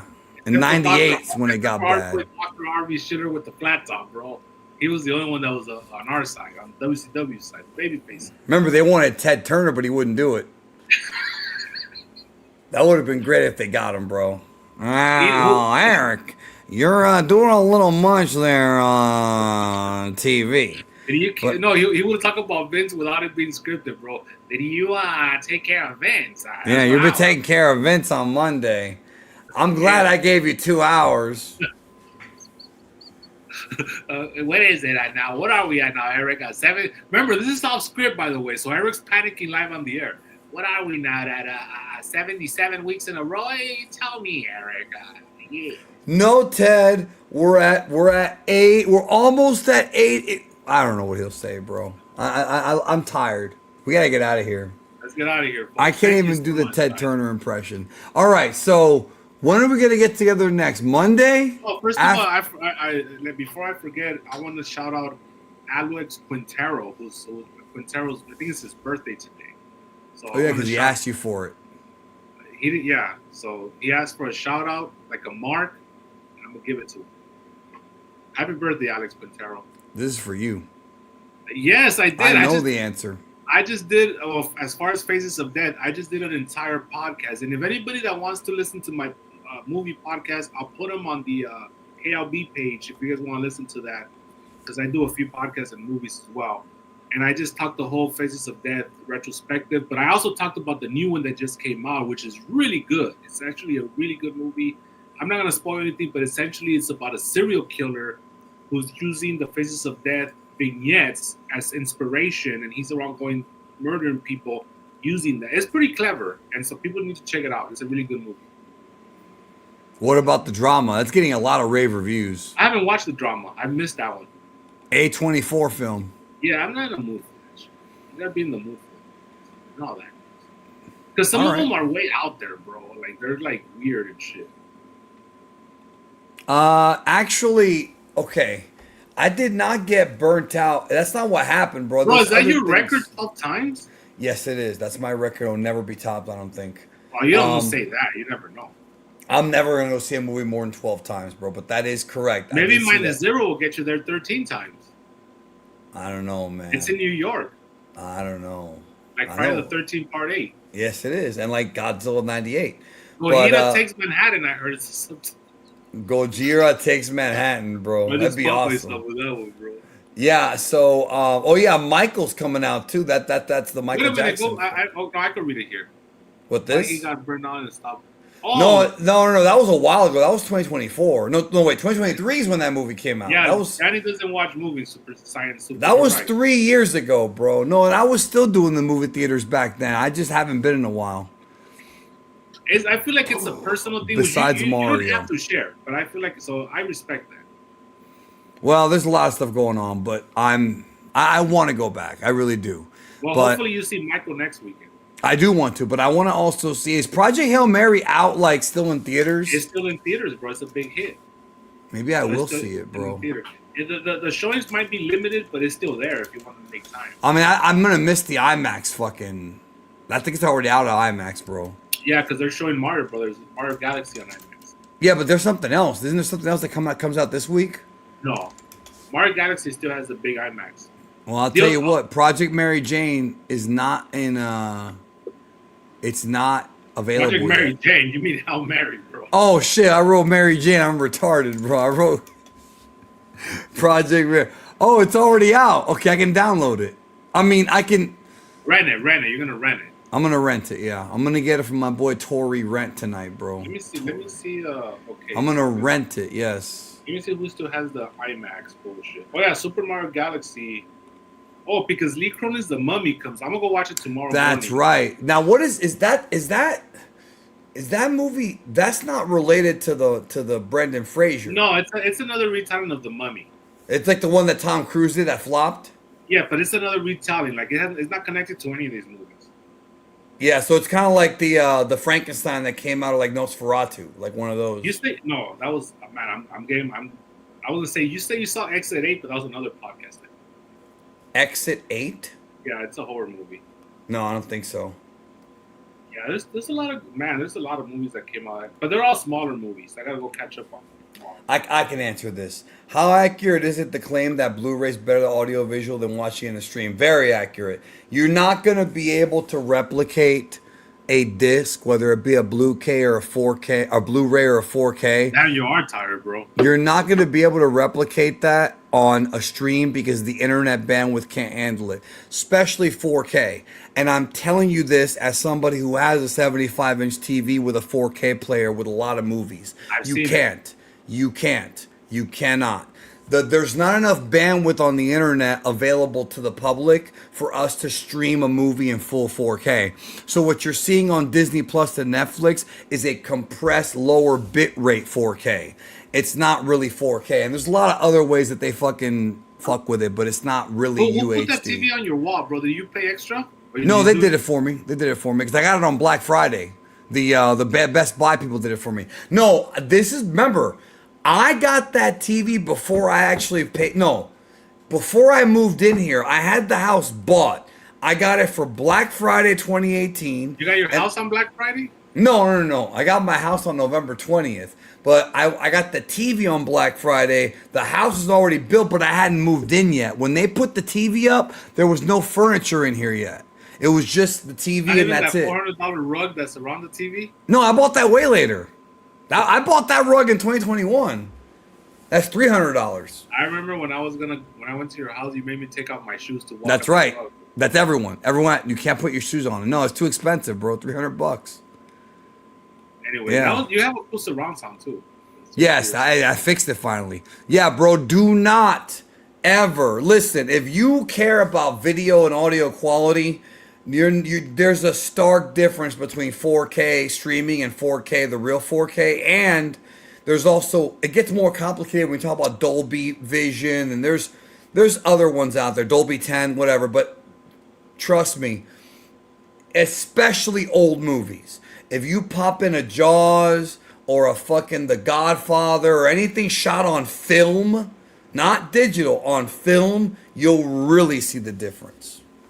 Whether you're holding that mic like you're about to cut a promo in Memphis, bro. Because I switched my desk and it's way over here now. No, See? but it's like you're doing it. Let me tell you something, Lawler. You're doing that gimmick, bro. Dude, Sir Salinas is confused, bro. What's so hard about a disc is better than fucking streaming? Just think about it like that. Well, I didn't get into like the Dolby 10. I don't think you can look that up if you want to. I'm just saying that a disc is never gonna look as good as No, you mean streaming? I mean, a streaming will never look as good as a disc. Yeah, some theaters are gonna have Dune that weekend, I believe. No, but, they're all gonna have Doom, bro. Doom's ain't gonna have shit for another 2 weeks as far as IMAX. but I thought you said they were moving it back a week or That's something. the like rumor. that. It has not official. So if that happens though, remember that you have to remember I'm gonna watch it that on Dolby Cinema, bro. I was about to say you can always watch it on Dolby Cinema, man. or that new format that just got announced today.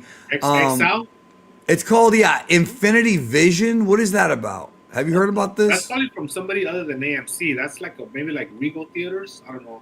It says CinemaCon Infinity Vision, a new certification for premium large format theaters designed to signify the audience's biggest, brightest, and most immersive cinematic experience.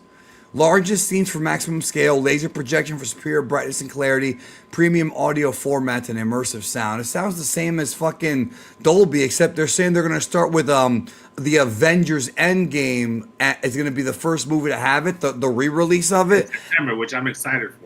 And yeah, September 25th, and then Doomsday will have it as well, bro. So this might be like a Marvel thing. But obviously not every theater is going to have this. No, but also keep in mind that Dolby Cinema and IMAX? IMAX, they're trademarked by AMC theaters. They're not. Regal can't use them. Cinemark can't use that. So sometimes they come out with other names for the same thing, for the same technology. I didn't know that. I thought that IMAX could be anywhere. They're all AMC theaters, bro. IMAX and Dolby Cinema are trademarked by AMC theaters. AMC is the biggest one. I know that. Yeah. And you're talking about licensed. You're using the word trademark, but I think you meant to use the word licensed. But it's late. It's late. Yeah. We talked about that earlier, bro. Anyways, let's get out of here, y'all. Let's go. I'm getting out of here. This guy's 4 hours late, bro. 3 hours. Yeah, late. go back and listen to the replay, bro. Have a good one. Monday night, right? Monday night we could do it, yes. After Raw, we'll be back. All right, so Monday night after Raw, we'll be back to talk about the WrestleMania weekend as well as the Raw after WrestleMania. Or I'll do this on the air right now really quick. I could come back Sunday night. I'll even watch it semi-live. Like, I'll be an hour behind. But That it's might up to be you. that might be really late for me. I don't know because we're gonna Okay, have a lot. we could do We're gonna have a lot to talk about. Monday Like a night's lot. fine. Monday night's fine. Yeah, we'll see. Anyways, y'all have a good one. Take care.